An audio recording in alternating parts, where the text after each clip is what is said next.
In this video, we'll journey through some of the most surreal and breathtaking places on Earth. Mountains so mystical and landscapes so extraordinary, they feel like they belong in another world. From mist-shrouded peaks and ancient temples clinging to cliffs, to towering stone pillars and glass walkways suspended in the sky, these unreal places blur the line between reality and myth. But before we continue, subscribe to the channel and like the video. High above the forests of Hunan Province in southern China, a world rises from the mist that seems to belong more to dreams than to the tangible earth. Here, stone towers soar into the sky like forgotten relics of a different age, untouched, unyielding, eternal. These are the Zhangjiajie Mountains, a labyrinth of towering sandstone pillars so fantastical in appearance that they inspired the floating Hallelujah Mountains in James Cameron's Avatar. But no fiction, no cinematic imagination, could fully capture the awe that grips the human heart when standing amidst these natural giants. The story of Zhangjiajie begins over 300 million years ago during the Paleozoic era. Back then, this entire region lay beneath the sea. Over time, tectonic movement lifted the seabed, exposing vast layers of quartz sandstone and limestone. But it was erosion that sculpted the pillars we see today. Wind, water, frost, and gravity acted slowly, over countless millennia, chipping away everything around the harder rock until what remained were thousands of freestanding columns, some over 200 meters tall. These surreal towers seem to defy physics, rising vertically with minimal taper, often crowned by a small copse of pine trees gripping the stone like living bonsai. Within the Wulingyuan Scenic Area, a UNESCO World Heritage Site since 1992, these columns stretch across more than 26,000 hectares. The sheer density of them is mind-boggling. Over 3,000 individual peaks and stone columns fill the landscape. Their verticality isn't the only astonishing feature. They are often draped in mist, especially at dawn and dusk, turning the entire range into a dreamscape of vapor and shadow. The result is a place where Earth touches sky in a blur of gray, green, and ghostly light. Zhangjiajie is not just a geological marvel.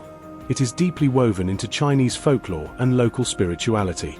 The Tujia and Miao ethnic minorities who have lived in this region for centuries believe the mountains are sacred, homes to deities and ancient spirits. Local legends tell of a man named Zhong Liang who lived as a hermit in these mountains after serving as a strategist during the Han Dynasty, hence the name Zhangjiajie, which roughly translates to Zhong family homeland. Adding to the mystique is the Avatar Hallelujah Mountain, a particular sandstone pillar that stands over 1,000 meters above sea level and was renamed in honor of the blockbuster film. While some may see this as a commercial ploy, it's a poetic alignment, art imitating life, life echoing myth. Tourists ride the Bailong Elevator, the world's tallest outdoor glass elevator, which climbs over 300 meters up a cliff face, offering a heart-stopping transition from valley floor to mountaintop in under 2 minutes. Once at the top, suspended walkways and precarious viewing platforms offer a sense of floating through the sky. Then there's Qianzi Mountain, one of the 4 major scenic areas within Wulingyuan. Named after a local farmer who led a rebellion and proclaimed himself Son of Heaven, the area is famed for its panoramic views, especially during the spring when clouds settle low, making the peaks appear like islands in an endless sea. The flora here is just as dramatic.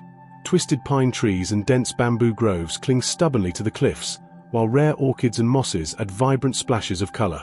Biodiversity thrives in Zhangjiajie's rugged, vertical world. The region is home to over 3,000 plant species and 149 vertebrate species, including the endangered Chinese giant salamander and rhesus macaques that dart across narrow ledges with surprising agility. The shifting elevations and microclimates created by the landscape make this an ecological haven, a vertical jungle, teeming with life in every crevice. Despite its visual dominance, Zhangjiajie still holds secrets within. The Yellow Dragon Cave, hidden within the folds of the mountains, stretches for over 15 kilometers underground. Inside, vast chambers open into glittering halls of stalactites and stalagmites, subterranean rivers, and echoing caverns that make one feel as if they've entered the lungs of the mountain itself. There's also the Golden Whip Stream, which winds gently through a lush canyon lined by towering cliffs and is famed for its tranquil waters and clear reflections. No matter how one experiences Zhangjiajie, on foot through silent forests, on glass skywalks high above the void, or peering through morning fog from a cable car, the feeling is always the same, that this is a place where the ordinary world ends and something entirely different begins. It is not merely a tourist destination. It is a portal. One steps into Zhangjiajie and time dissolves. Legends feel possible. Gravity seems negotiable. And the soul, if it listens closely, can hear something ancient whispering in the wind between the stones. Rising like the broken spine of a dragon along the eastern edge of China's Anhui province, Huangshan, or the Yellow Mountain, is a realm that has captivated poets, painters, monks, and mystics for over 1,000 years. It is a place not merely visited, but felt, etched into memory like brushstrokes on ancient silk. Where Zhangjiajie is vertical and wild, Huangshan is sculpted and sublime, a living scroll painting rendered in granite, mist, and twisted pine. Huangshan is not just one mountain but a range consisting of 72 peaks, the most iconic of which include Lotus Peak, Bright Summit Peak, and Celestial Capital Peak, each rising over 1,800 meters above sea level. What distinguishes Huangshan from other ranges isn't its height, but its surreal interplay between earth and sky. At dawn, the sun rises over seas of clouds that flood the valleys, leaving only the peaks poking above in isolated splendor. These cloud oceans change by the hour, rippling, parting, rising, like breathing fabric, revealing the jagged spires and stone ridges in ever-shifting compositions. Formed over 100 million years ago during the Mesozoic era through massive tectonic uplift and later sculpted by glacial erosion, the granite formations of Huangshan are both monumental and intimate. The mountains appear like stone waves frozen mid-crest, their flanks scarred by time and weather. Some ridges are sharp as blades, others smooth as ancient bones. Caves and crevices wind through them, some of which remain unexplored even today. What truly makes Huangshan legendary, however, is its twisted pine trees, known as Huangshan pines.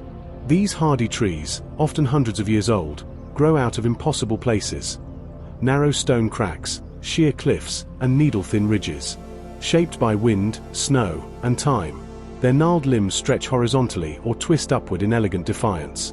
Among the most famous is the welcoming guest pine, a solitary tree with outstretched branches that appears to bow in greeting. This tree alone has been painted thousands of times in Chinese art and even immortalized on postage stamps and currency. It has become a symbol of hospitality and endurance. The mountain is also steeped in history and myth. The name Huangshan was officially adopted in 747 AD, during the Tang dynasty, in honor of the legendary Yellow Emperor, Huangdi, a mythical ancestor of the Chinese people, who was said to have ascended to heaven from these peaks. Since then, it has become not just a geographical marvel but a spiritual one. For centuries, Huangshan was a pilgrimage site for Taoists and Buddhists who believed the peaks offered a direct connection between the earthly and the divine. Temples, pavilions, and stone-carved inscriptions stilled at the landscape, many of them accessible only by climbing thousands of hand-cut stone steps that have worn smooth under the passage of monks and seekers. In traditional Chinese ink paintings, known as Shan Shui, mountain and water, the mountains of Huangshan have served as both subject and muse. The ethereal views of mist, pine, and stone that artists captured in fluid black strokes are not idealized imaginings. They are accurate reflections of the landscapes found here. Artists like Shidao and Huang Gongwang wandered these peaks seeking inspiration, often living in solitude for months to distill their emotions into their brushwork. Even today, standing on a high ridge and gazing across the cloud ocean, one feels as though they've stepped into a living painting, surrounded by brushwork rendered in stone and sky. Accessing Huangshan is both a journey and a rite. Most visitors begin in the town of Tunxi, making their way toward the base of the mountain where they can hike or take cable cars up the steep cliffs. Once atop the peaks, a labyrinth of trails, carved stone staircases, and narrow passes guides you through viewpoints like Shihai Grand Canyon, beginning to believe Peak, and Flying Over Rock. Each name carries a sense of myth, often rooted in centuries-old poetry or folklore. And every turn, every vista, presents a new composition, sometimes cloaked in fog, sometimes drenched in golden sunlight. Beyond its aesthetic and spiritual value, Huangshan also holds ecological significance. The mountain range is a UNESCO World Heritage Site and a UNESCO Global Geopark, home to over 1,450 plant species and 470 animal species, many of which are endemic. Rhododendrons, azaleas, bamboo forests, and lichens thrive at different elevations. In spring, cherry blossoms drift in the air like snow. In winter, actual snow turns the granite peaks into sculptures of white and silver. Snowfall on Huangshan is considered one of its fun natural wonders, the others being strange pines, peculiar rocks, and sea of clouds. There is something profoundly timeless about Huangshan. Whether cloaked in silence under winter's snow, echoing with birdsong in spring, or glittering with dew at dawn, the mountain never seems to age. Visitors speak of a feeling that descends upon them, not just awe, but humility. To stand among these peaks is to be reminded of your smallness, your brevity, and the enduring power of the natural world. Every crack in the stone, every bend in a pine's branch, is a lesson in persistence and grace. It is no exaggeration to say that many leave Huangshan changed. It is a mountain that enters your memory and stays there, not as a place visited, but as a dream lived.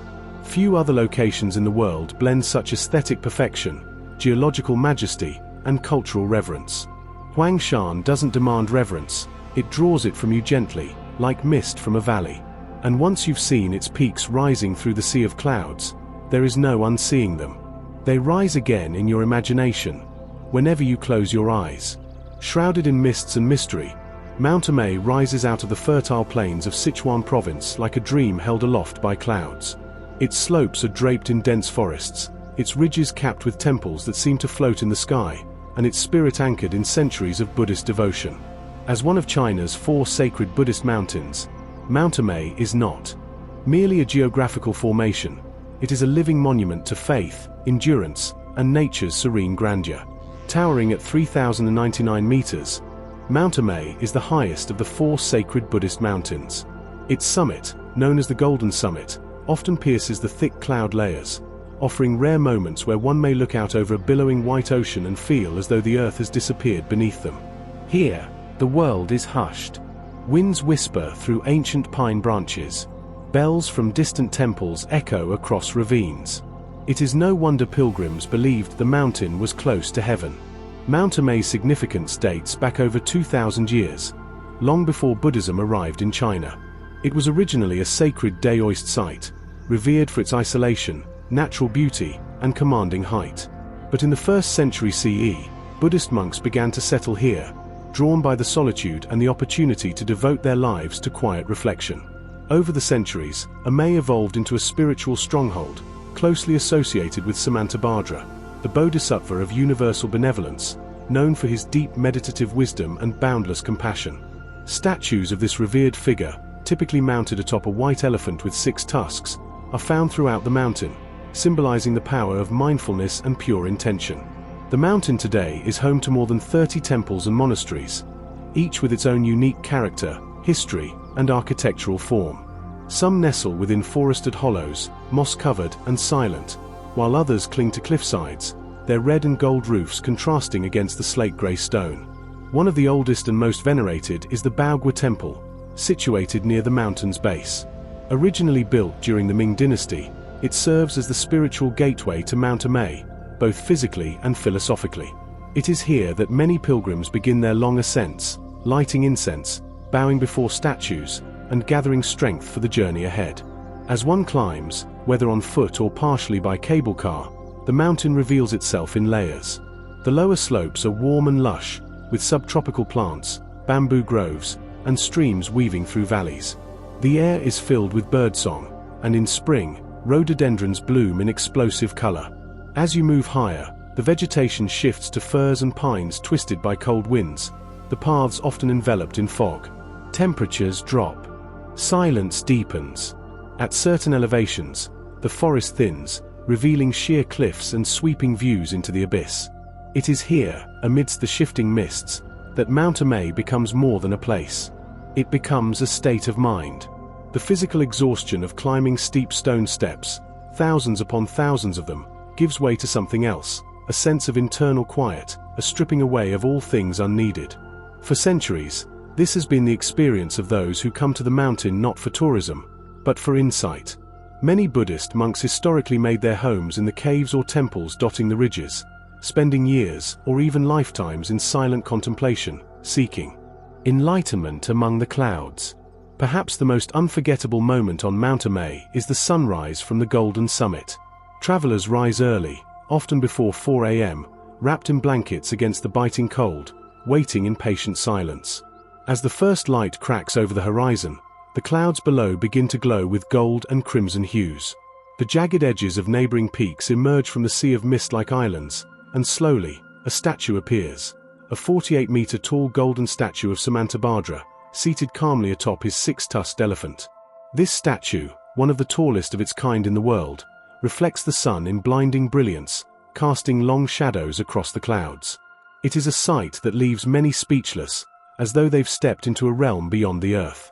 Another phenomenon that pilgrims speak of with reverence is the Buddha's halo, a rare meteorological event that occurs under specific conditions when the sun is low and the air is filled with mist. Observers standing above the cloud line may see a circular rainbow encircling their shadow cast on the mist below, a surreal, unearthly sight that has been interpreted by many as a divine blessing or vision. These halos are scientifically known as glories, but their emotional impact is beyond explanation. To see your own image framed in a glowing ring of light, high on a sacred mountain, is to feel, if only for a moment, entirely seen by the universe. Mount Amei is not merely revered for its spiritual associations, it is also a sanctuary of biodiversity. Designated as a UNESCO World Heritage Site, the mountain harbors a staggering range of ecosystems due to its vast elevation span. It is home to more than 3,200 plant species, including rare orchids, ginkgo trees, and medicinal herbs, many of which have been used in traditional Chinese medicine for centuries. The animal life is equally impressive. Red pandas, Tibetan macaques, and over 250 bird species reside in the forested slopes. Pilgrims often speak of the monkeys in particular, clever and occasionally mischievous creatures that are unafraid of humans, often appearing along the trails with watchful eyes and curious movements. Though some tourists find them endearing, locals warn that they can snatch food, cameras, and even bags from the unwary. Despite its popularity, much of Mount Amei remains pristine and quietly wild. It is not a place of commercialization in the typical sense. While there are modern amenities, hotels, rest stops, cable cars, the mountain itself seems to resist intrusion. Walk a few steps off the main path, and the silence returns.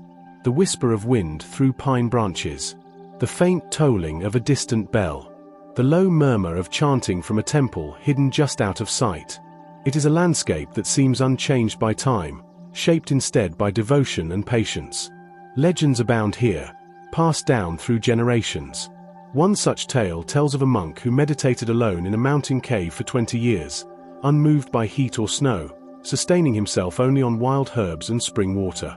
When travelers stumbled upon him and asked why he remained, he simply said, "To hear the mountains speak." Whether literal or metaphorical, this story captures something essential about Mount Amei. It is not a mountain that shouts, it whispers. It speaks not to the eyes, but to the soul. Pilgrims today still walk the ancient route to the summit, covering over 50 kilometers on foot, sometimes over several days. Along the way, they stop at monasteries like Wanyan Temple, Qingyan Pavilion, and Xixianqi, offering prayers, lighting incense, and reflecting on their inner journeys. Some shave their heads in symbolic rebirth. Others carry heavy loads as acts of penance. And some merely walk, silent and humble, letting the mountain do its work. For all its awe-inspiring beauty, Mount Amei is not a place of spectacle, it is a place of stillness. It demands nothing but presence. And in return, it offers something profoundly rare, a glimpse of the world as it once was, untouched, sacred, and alive with meaning. Whether you come to Mount Amei as a believer, a traveler, or simply a wanderer seeking silence, you leave with more than memories. You leave with a sense that something vast and ancient has passed through you, like mist, like a shadow, like a blessing. Mount Hua, also known as Huashan, is not just a mountain. It is a test of will, a challenge to the body, and a confrontation with fear itself. Located in Shaanxi province, about 120 kilometers east of Lebanon, this legendary peak is infamous for its jaw-dropping cliffside paths, vertical ascents, and plank walkways bolted to sheer granite cliffs thousands of feet above the abyss. For centuries, Huashan has stood as both a sacred mountain and a crucible, drawing pilgrims, monks, poets, and now adventurers to face its terrifying yet mesmerizing heights. Mount Hua is one of the 5 great mountains of China, revered in Daoist tradition. It is specifically regarded as the Western Mountain, or Xie, and its mythology is as vast as its views. Towering at 2,154 meters at its highest peak, South Peak, Huashan consists of 5 distinct summits: East Peak, facing Sun Peak; South Peak, landing Wild Geese Peak; West Peak, Lotus Flower Peak; North Peak, Cloud Terrace Peak; and Central Peak, Jade Maiden Peak. Each has its own story, its own flavor of danger and beauty, and its own place in Daoist legend. What sets Huashan apart from any other mountain in China, and perhaps the world, is the way one gets to these peaks. While cable cars have made some routes more accessible in recent decades, the original footpaths remain intact, and they are nothing short of legendary. Ancient monks and pilgrims carved staircases and footholds directly into the rock face. These steps, worn smooth by centuries of use, often become slick with mist or snow, turning even the simplest footfall into a moment of tension. But it's the plank walk that has made Huashan world famous and earned it a reputation as the most dangerous hiking trail on Earth. The plank walk clings to the cliffs of the South Peak. Here, narrow wooden planks, no more than a few feet wide, are bolted into the vertical rock face, more than 2,000 meters above the ground. There are no guardrails.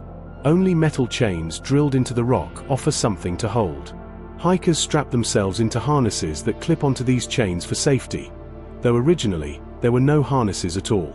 One misstep, one moment of distraction, and you'd fall into the deep, echoing void below. The path is so narrow that at certain points, you must press yourself against the wall to let someone pass in the opposite direction. The sensation is surreal, the wind howling around you, the mountain face cold against your skin, and your eyes helplessly drawn to the yawning chasm just inches away from your feet. The experience is terrifying, thrilling, and humbling. It's not just a hike, it's a confrontation with mortality. And yet, thousands undertake it every year, not out of recklessness, but out of a deep desire to feel something primal and real. On Huashan, you are fully alive, every second. The journey to the plank walk and beyond is not short. Traditional pilgrims used to begin from the foot of the mountain, ascending the ancient Huashan Trail, which involves thousands of vertical steps carved into narrow ridges and steep gullies. One such ascent, nicknamed the 1,000-foot precipice, involves a near-vertical staircase with only a chain to grip and crumbling, narrow steps that have witnessed centuries of weather and footsteps. Another, called the Black Dragon Ridge, is a razor-thin ridge that connects 2 peaks, with sheer drops on either side. The path is barely wider than 2 feet in places, and wind can whip over it with bone-chilling speed. Despite these dangers, Huashan is deeply spiritual. It has been a Daoist pilgrimage site for over 2,000 years. Monks and sages have long believed that the mountain's dangerous paths are part of the journey toward enlightenment, a physical challenge reflecting an internal one. It is said that only those with the purest intentions could reach the highest temples. Indeed, on the very summits of these peaks are tiny Daoist temples, some over millennium old, perched precariously on ridges and cliffs, seemingly defying gravity.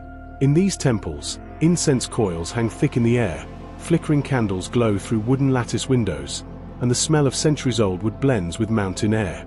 Some monks still reside here, meditating in solitude, above the clouds. One of the most renowned temples is the Yuchuan Courtyard, situated at the base of the mountain. From there, the path splits into numerous branches, eventually leading to the Jinsuo Pass, the gateway to the 5 main peaks. The Jade Maiden Temple on the central peak is steeped in folklore.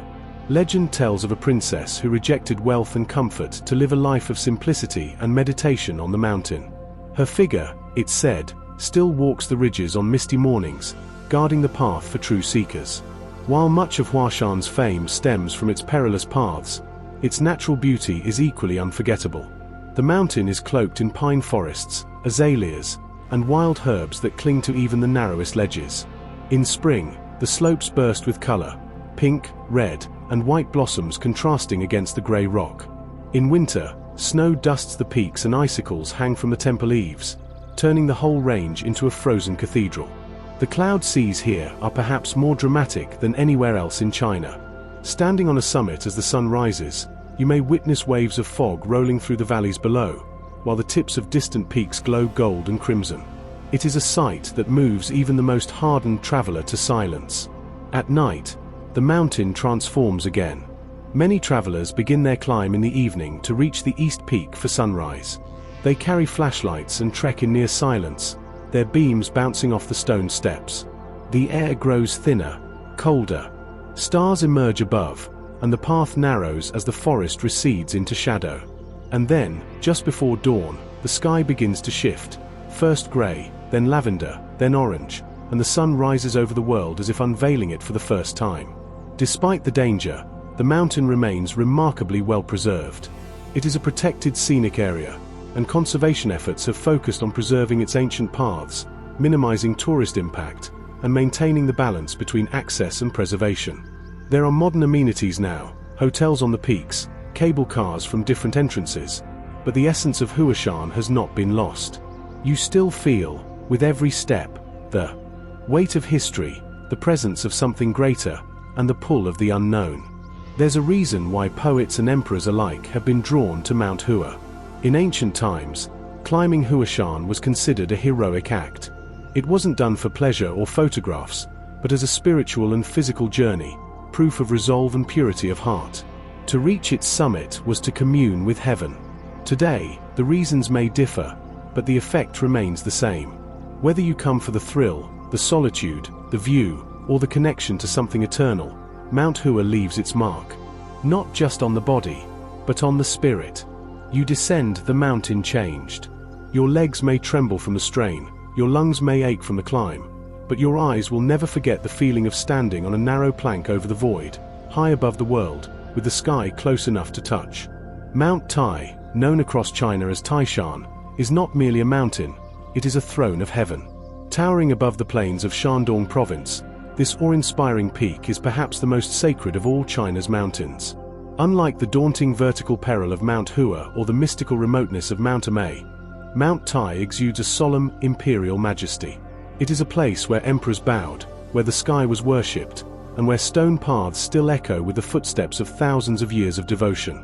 Standing at 1,545 meters, Mount Tai is not the tallest mountain in China, but its symbolic and cultural weight is unmatched. Among the 5 great mountains of China, it holds the position of the Eastern Mountain, Dongyu, and is associated with the element of wood and the color blue in traditional Chinese cosmology. More importantly, it is the mountain of sunrise, renewal, and rebirth. As such, it became the favored site of ritual for emperors seeking harmony between heaven and earth. From the Qin dynasty through the Ming and Qing, a succession of rulers undertook the arduous pilgrimage to perform the Fengshan sacrifices atop its summit, rites believed to confer divine approval upon their reign.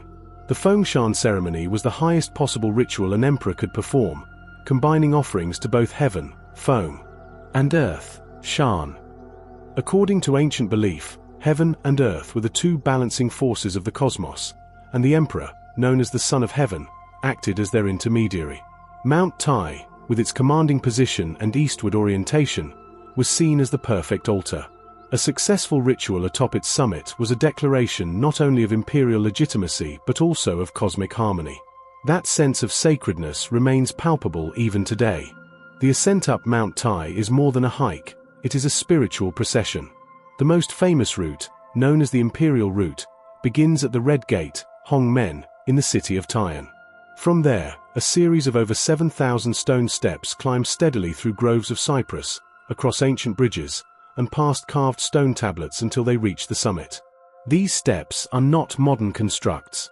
Many are over 1,000 years old, worn smooth by the feet of emperors, monks, pilgrims, scholars, and wanderers. Along the way, one encounters a series of awe-inspiring landmarks. The 18 Bends, for example, is a grueling section of steep, tightly winding steps near the summit that tests both the body and the will. As the path narrows and the incline sharpens, travelers are forced to pause, not only to catch their breath, but to grasp the immensity of what they are approaching.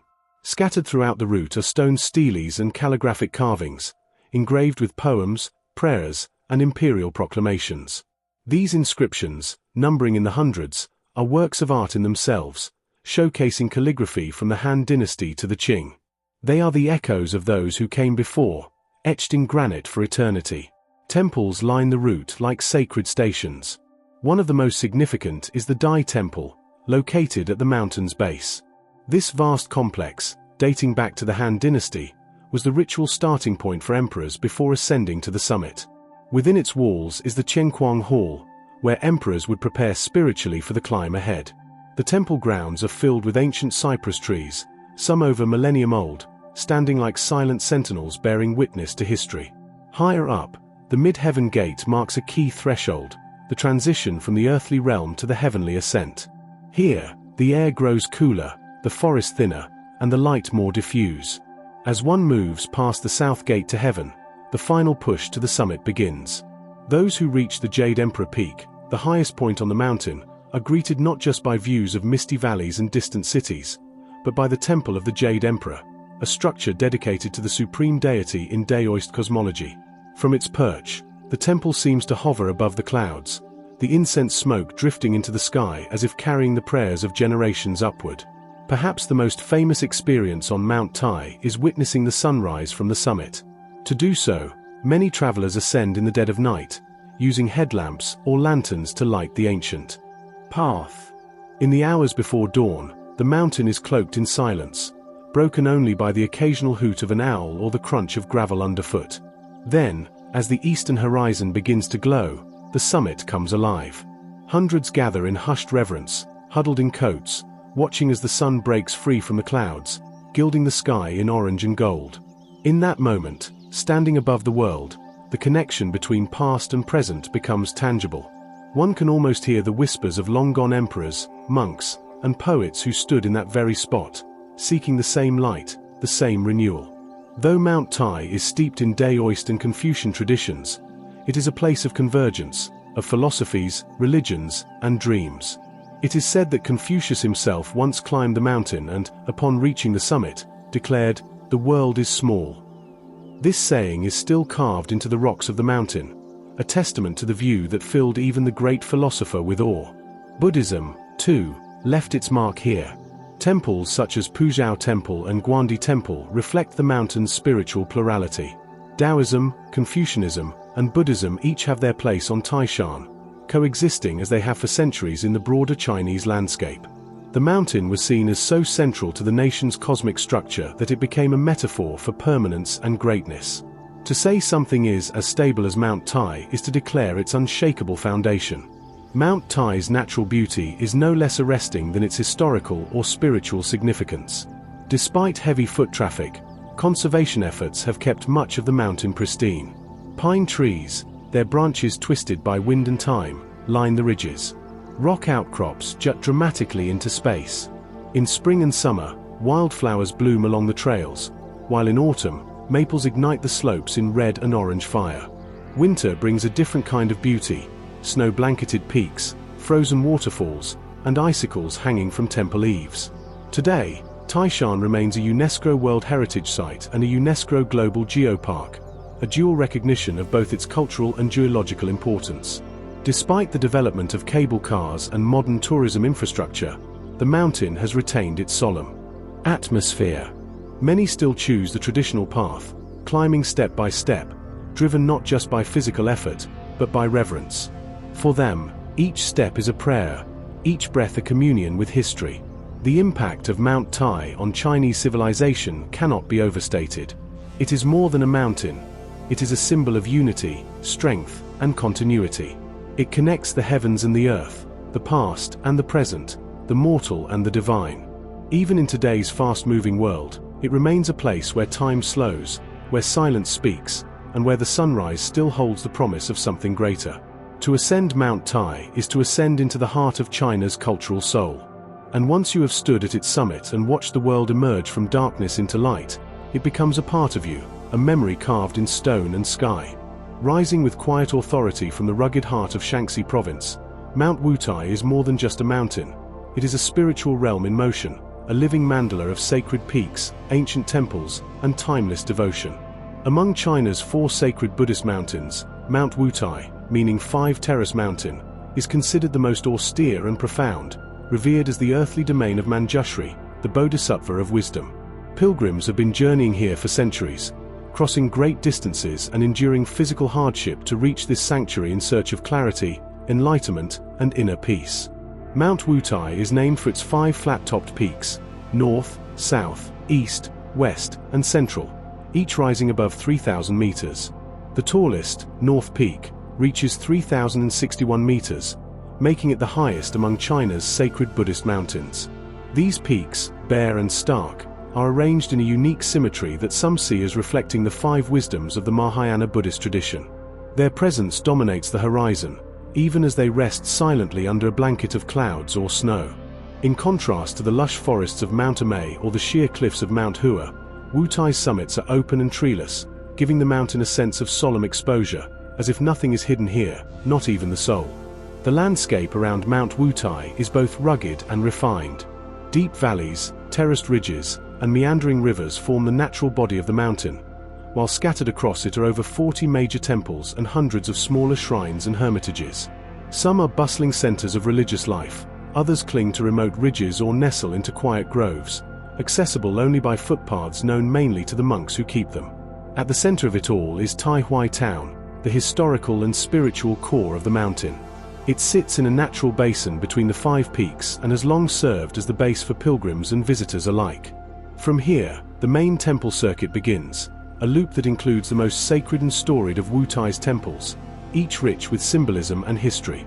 Perhaps the most iconic of these is Xiantong Temple, the largest and one of the oldest temples on the mountain. First established in the Eastern Han Dynasty nearly 2,000 years ago, it has been expanded and rebuilt many times across dynasties. Its vast complex includes grand halls, cloisters, pavilions, and ancient steles carved with sutras and imperial decrees. The layout reflects a microcosm of the Buddhist universe. Axis lines, symmetry, and sacred geometry all converge to create a space that is as meditative as it is majestic. Nearby stands Taiyuan Temple, recognizable by its towering Great White Pagoda, which rises 50 meters into the sky and glows pearly white against the surrounding mountains. This stupa is not only a local landmark but a relic chamber, housing sacred remains believed to have been brought from India by early pilgrims. Pilgrims and monks circumambulate the pagoda in silent reverence, their footsteps worn into the stone paths that spiral around its base. Across the town is the renowned Pusading Temple, perched on a high hill overlooking the valley. Known as the spiritual throne of Manjushri, this temple once hosted visits from emperors who sought the wisdom of the Bodhisattva. Legend holds that the temple was built on the exact site where Manjushri is said to have descended in radiant form to teach the Dharma to sentient beings. Its name, meaning pure serene palace, captures the stillness that fills the air even when the wind howls across the exposed terraces. Other sacred sites dot the landscape like beads on a prayer necklace. Luohu Temple, ancient and weather-beaten, is said to have been founded by an Indian monk who arrived during the Tang dynasty. Guanghua Temple, with its red walls and golden roofs, embodies the splendor of Qing-era restoration.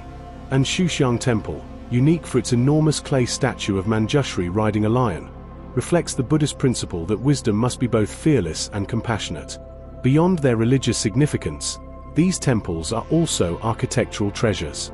Built in accordance with traditional Chinese cosmology, they harmonize with their surroundings, each structure perfectly aligned with the landscape. Red lacquered beams, intricately carved eaves, glazed ceramic tiles, and incense altars all form a visual language of sacred geometry. Murals and frescoes inside the temples depict Buddhist cosmology, Jataka tales, and spiritual visions, offering not only inspiration but also historical insight into the evolving beliefs and aesthetics of Chinese Buddhism. Mount Wutai is also a unique confluence of religious traditions. While it is primarily a Mahayana Buddhist site, particularly significant in the Huayang and Chan schools, it has also been shaped by Tibetan Buddhism. Over the centuries, Tibetan lamas made pilgrimages here, and several Tibetan-style monasteries now sit alongside Han Chinese ones. Tibetan prayer flags flutter in the mountain wind, and it is not uncommon to see Tibetan monks in crimson robes walking the same paths as Chinese monks in grey or saffron. This coexistence has given Wutai a unique role as a bridge between northern China's religious traditions and the Tibetan plateau. Despite its prominence, Mount Wutai is not overly commercialized. Yes, there are inns, restaurants, and shops catering to the many pilgrims and tourists who visit, but there remains a deep quietness to the mountain. In the early morning, before the first tour buses arrive, the sound of chanting echoes softly through the valleys. Monks sweep temple courtyards with handmade brooms. Butter lamps flicker beside stone stupas. The air is crisp, the sky often sharp and blue, and the entire landscape seems to breathe in harmony. The seasons transform Mount Wutai into 4 distinct worlds. In spring, mountain meadows bloom with wildflowers, and streams pour down from the melting snows. In summer, the high elevation brings cool air and clear skies, perfect for trekking to the remote northern and western peaks. Autumn is perhaps the most beautiful, with gold and crimson foliage painting the valleys, the colors reflecting the golden robes of the monks.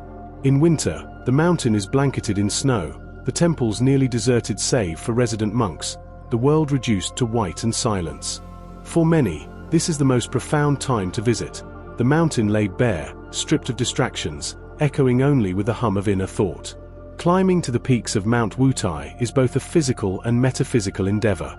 Pilgrims often perform prostration pilgrimages, bowing every few steps, touching their foreheads to the earth in complete surrender. This act, repeated for hundreds or even thousands of kilometers, is a gesture of humility, purification, and devotion. Those who complete the 5-peak circuit, visiting all 5 terraces in a clockwise or counterclockwise pattern, are believed to receive the blessings of Manjushri directly. It is not uncommon to meet elderly pilgrims who've walked for weeks or months to fulfill this sacred journey, their eyes bright with quiet determination, their pace slow but unwavering. Perhaps more than any other sacred mountain in China, Mount Wutai is about inner clarity. It is not about danger or spectacle. It does not demand conquest. It invites contemplation. To walk its paths is to walk through layers of time and meaning, where every temple, every step, every cloud that passes over the peaks carries the weight of 1,000 prayers. And when one stands on the flat terrace of the North Peak, the highest and most remote, gazing across the endless ridges of Shaanxi, there is no noise, no distraction, only wind, sky, and the faint ring of a temple bell carried from far below.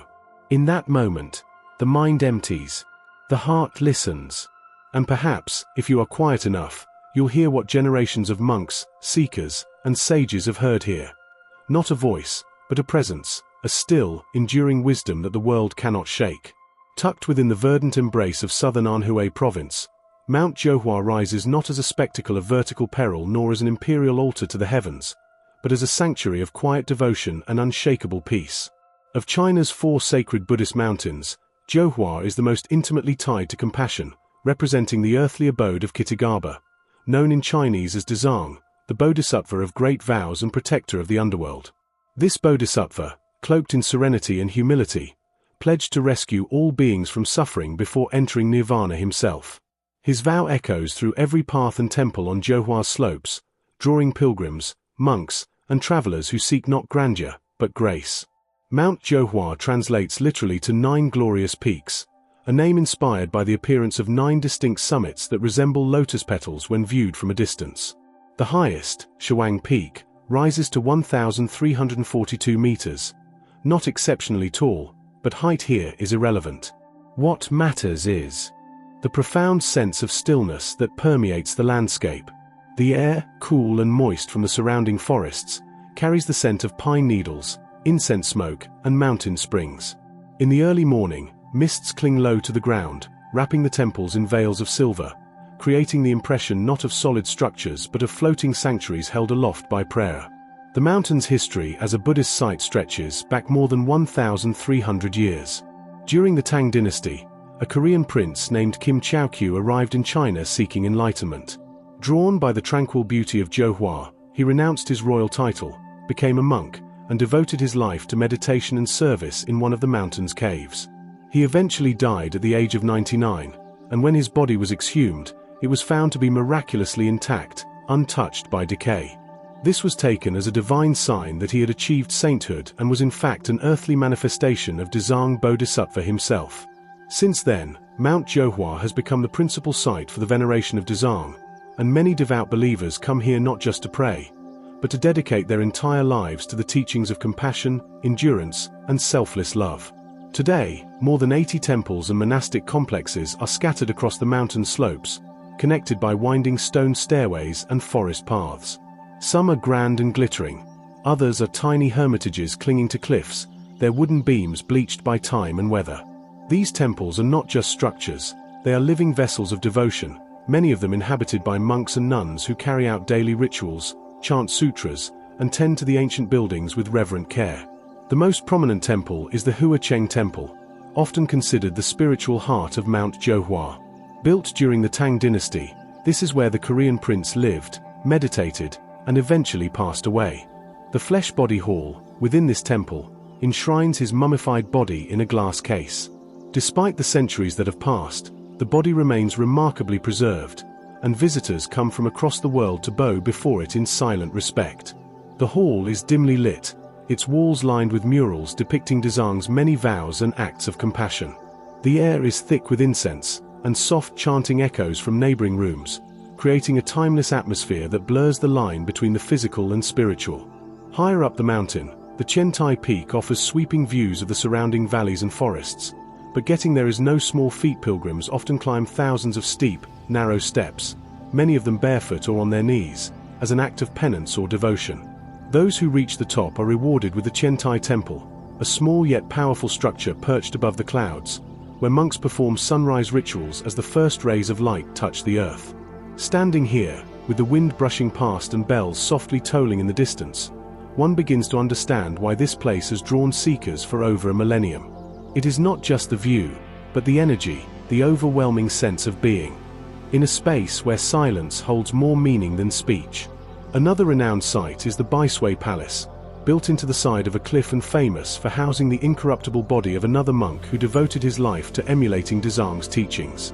Like the earlier saint, his remains were found miraculously preserved after death.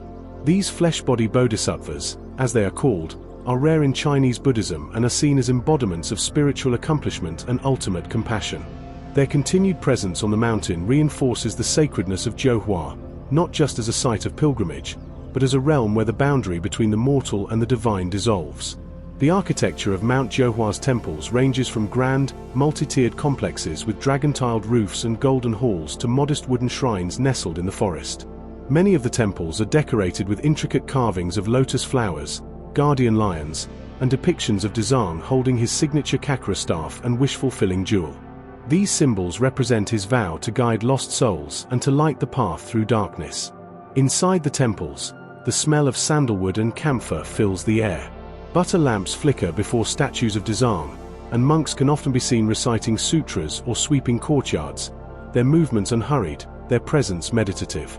The pilgrimage to Mount Zhohua is one of both physical effort and spiritual transformation.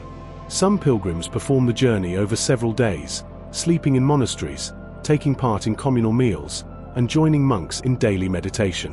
Others arrive for a single visit, offering prayers for deceased loved ones or for personal healing. Many believe that to pray on Zhohua is to bring merit not only to oneself but to the souls of ancestors and the suffering across the world. In this way, the mountain becomes a beacon of collective hope and compassion, shining not with spectacle but with serenity.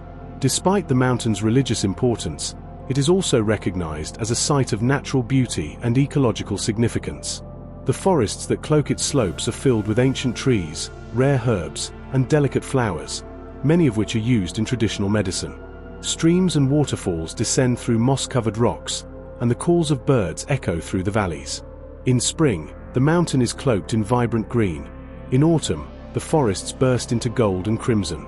Winter brings silence and snow, transforming Zhohua into a realm of white stillness, where even sound seems to pause in reverence. UNESCO has recognized Mount Zhohua as part of its global geopark network, not only for its rich religious heritage but also for its geological formations and biodiversity. Yet despite its growing fame, the mountain has not lost its soul. Development has been carefully managed. Temples are restored with traditional materials. Pilgrims are encouraged to respect the land. And while cable cars now offer easier access to some of the higher peaks, many still choose to walk the old paths, feeling every stone underfoot, letting the mountain speak to them in its own quiet, ancient language. Mount Zhohua is not a place of drama or danger. It does not inspire or through sheer scale or harsh terrain. Instead, it works more subtly. It soothes. It heals. It opens space inside you that modern life often leaves closed. It is a mountain that asks for patience and rewards presence. Those who come here often speak of feeling lighter when they leave, as if they've unburdened something unspoken, released a weight they didn't know they carried. In the end, To walk the slopes of Jiuhua is to enter a world where time slows, where the clamor of life recedes, and where compassion is not an idea but a living force. It is a place where gold-domed temples gleam beneath shifting clouds, where monks chant into the dawn, and where Dezang's vow, to save all beings from suffering, feels not like legend, but a promise kept, quietly and endlessly, in the still heart of the mountain. In the rolling green expanse of Hune Province, where mist weaves through cedar forests and ancient tales ride on the breeze, stands the southern sacred mountain of Hengshan, known simply as Mount Heng. This Hengshan, not to be confused with its northern namesake in Shaanxi, is the southern mountain among China's 5 great sacred peaks, associated in traditional cosmology with the element of fire and the virtue of propriety. Unlike the vertigo-inducing cliffs of Huashan or the imperial grandeur of Taishan, Hengshan of Hune is a place of fertile calm, of natural abundance, and of myth and meditation interlaced in the soft hush of the trees. Mount Heng stretches across more than 150 kilometers, forming a continuous ridgeline with 72 peaks, the most famous of which is Zhurong Peak, rising to an elevation of 1,290 meters. While modest in height compared to China's taller giants, Hengshan's charm lies not in extremity, but in harmonic immersion. Its slopes are a rich patchwork of dense pine forests, bamboo groves, wildflowers, and streams that whisper over mossy stone. Every path feels ancient. Every tree seems to listen.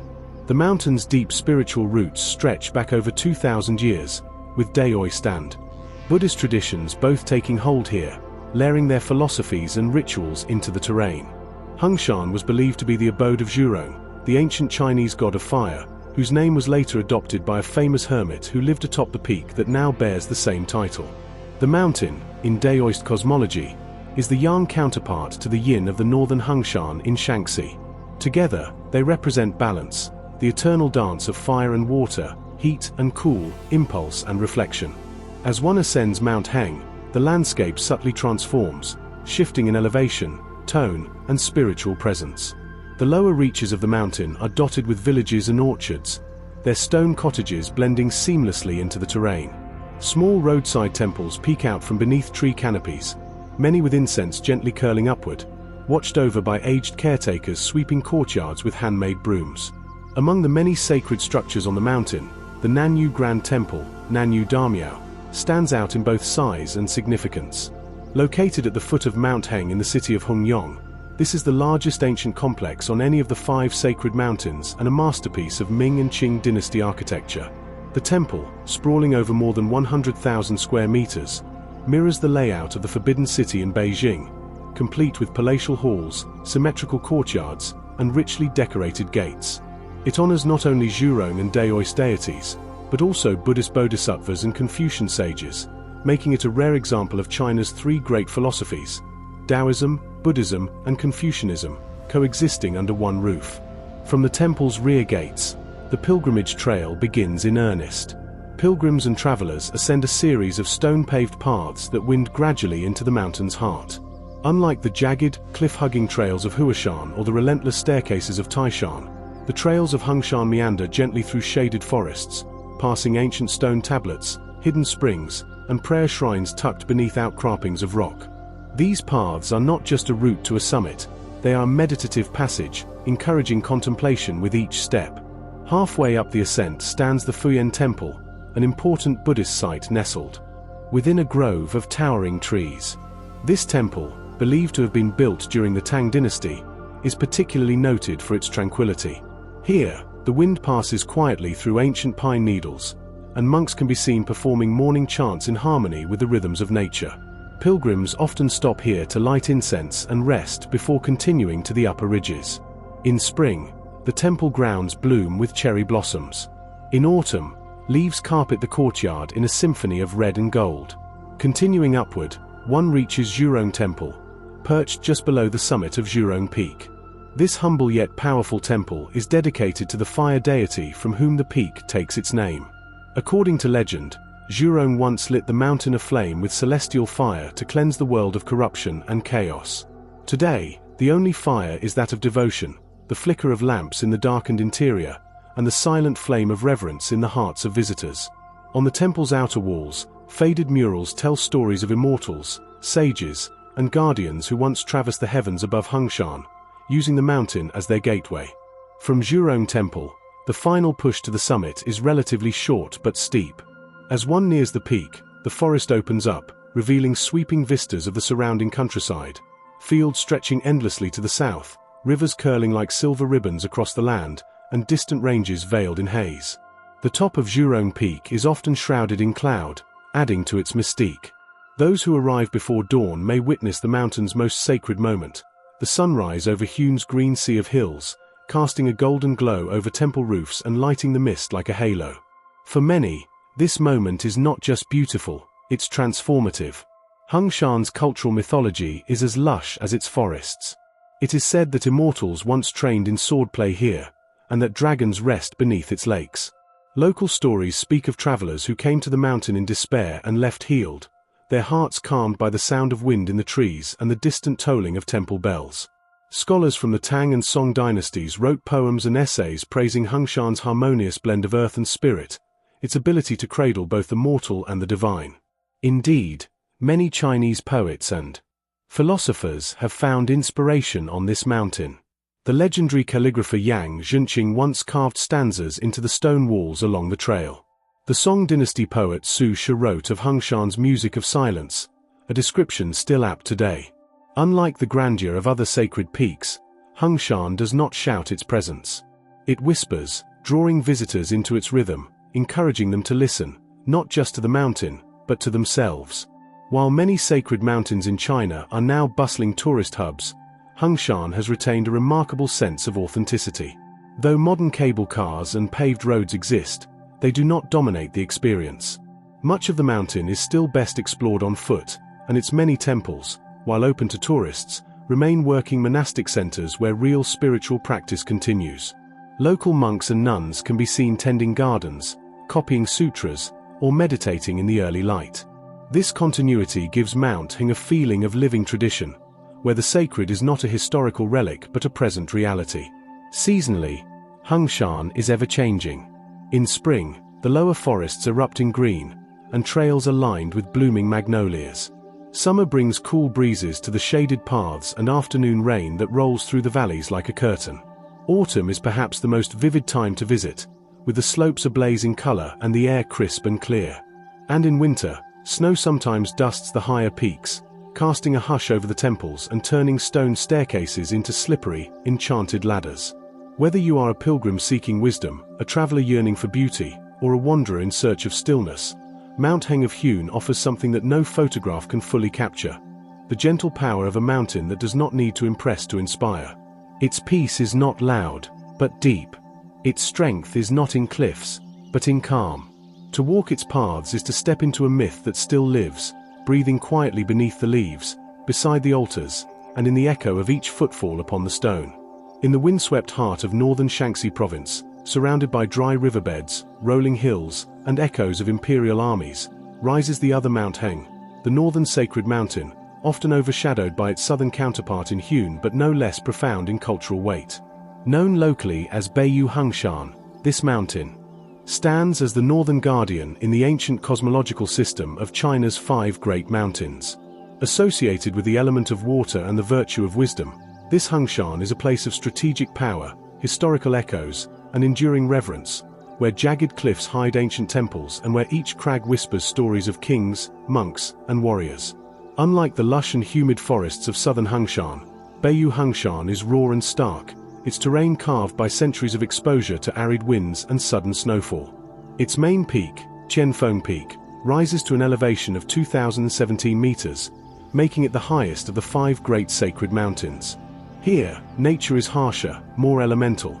The trees are sparser, the trails more weathered, and the landscape painted in shades of rock, dust, pine, and sky. It is a place not of softness but of solemn endurance. Geographically, Mount Heng of Shaanxi lies in a crucial crossroads of Chinese civilization, not far from the Great Wall, on the historical frontier between the heartland of the Han Chinese and the steppes of nomadic tribes like the Xiongnu and Mongols. Its position imbued it with not only spiritual weight but also military significance. As the northernmost of the sacred mountains, it was seen as a barrier between the world of order and the world of chaos, a spiritual rampart against incursion and disorder. For centuries, generals, emperors, and monks alike journeyed here, not only to pray, but to reaffirm the spiritual sovereignty of the Chinese heartland. Despite its place in the cosmological map, Beiyu Hengshan has a history of neglect and political turbulence. During several dynasties, particularly the Tang and Song, it was difficult for emperors to access the mountain due to instability and conflict in the northern regions. As a result, the sacred rituals and imperial sacrifices that were commonly performed on the other 4 sacred mountains were often relocated elsewhere. Yet this distance from centralized control may have protected the mountain's mystique. It became a place not of pomp and grand ceremony, but of austerity, resilience, and secrecy. The spiritual heart of Beiyu Hengshan lies in its ancient temples, the most famous of which is the Hanging Temple, known as Shen Kong Sai. Perched impossibly on a sheer cliff face of Mount Heng, this temple is a miracle of engineering and faith. Built over 1,500 years ago, during the late Northern Wei dynasty, the temple appears to float against the mountain wall, supported by wooden beams embedded directly into the rock. It clings to the cliff like a spider web, delicately suspended 75 meters above the ground, defying gravity and expectation alike. But what truly sets the Hanging Temple apart is not only its architectural audacity, but its spiritual inclusiveness. It is one of the few places in China where 3 major traditions, Taoism, Buddhism, and Confucianism, are honored side by side. Inside, statues of Laozi, Confucius, and the Buddha share the same sacred space, a rare coexistence that reflects the mountain's layered identity and the philosophical openness of early Chinese syncretism. Walking through its narrow corridors and wooden balconies, one is struck not only by the dizzying view but by the quiet respect for all paths to wisdom. Further up the mountain, more secluded temples and monasteries lie tucked into ravines and behind ridges. Beiyu Temple, at the mountain's base, was historically the principal site for imperial offerings to the northern sacred mountain. Though much of the original structure has been lost, its stone platforms and partially restored halls still evoke a sense of grandeur. Yunfeng Temple, closer to the summit, is home to resident monks and serves as a site of retreat and meditation, where prayers are chanted daily into the wind. The trail to Qianfeng Peak is not for the casual visitor. Unlike the more developed paths of other sacred mountains, this ascent remains rugged, at times nearly vertical, with weathered steps, loose gravel, and long stretches exposed to the elements. But those who make the climb are rewarded not just with a view, but with an experience of silence so complete it borders on spiritual. The wind here is constant and crisp, whistling through gaps in the rock and rattling the twisted pines that survive against all odds. The air smells of ancient bark, sun-baked stone, and, in winter, snow that hasn't yet fallen. While the physical structures on Beiyu Hengshan are fewer and less ornate than on other sacred peaks, this absence lends the mountain a purity of presence. Here, one is not distracted by the embellishments of civilization. Here, the mountain itself is the temple. Every ridge is an altar, every gust of wind a prayer. The lack of overt grandeur compels visitors to engage more deeply with their surroundings and themselves. Many pilgrims come not for ritual, but for reflection, walking the trails alone or in small groups, some in silence, some chanting softly as they climb. Mount Hengshan of Shaanxi is also steeped in local legend and folklore, some of which blends Taoist mysticism with Confucian ethics. One popular story tells of a hermit who lived alone in the caves near the summit for decades, speaking to no one, writing no words, only sweeping the path each day, ensuring that those who followed would walk in cleanliness. Another legend speaks of celestial beings descending on moonlit nights, their robes trailing stars, using the mountaintop as a resting place between heaven and earth. In modern times, Beiyu Hengshan has remained relatively untouched by mass tourism, especially when compared to its southern sibling or to Mount Tai. While development has begun, there are roads, a cable car, and small inns nearby. The mountain retains a sense of isolation and mystique. For this reason, it draws a different kind of visitor: hikers, scholars, monks, and solitude seekers who come not for spectacle, but for stillness. The seasons here are dramatic. Winter blankets the peaks in deep snow, transforming the landscape into a monochrome world of silence and stone. Spring comes late, with hardy wildflowers blooming in pockets of sun. Summer brings wild winds and sudden storms, reminders of nature's raw edge. And autumn, with its golden grasses and crimson-leaved shrubs, turns the mountains into a canvas of quiet fire, a reminder that even in its remoteness, Beiyu Hengshan burns with a quiet brilliance. In traditional Chinese geomancy, the 5 great mountains represent the 5 directions, not just north, south, east, west, and center, but spiritual orientations, each with their own energy. Mount Heng of Shaanxi, as the northern mountain, is the silent watchman, the sentinel facing the unknown. It is a mountain of memory, of vigilance, and of inner strength. It does not dazzle. It endures.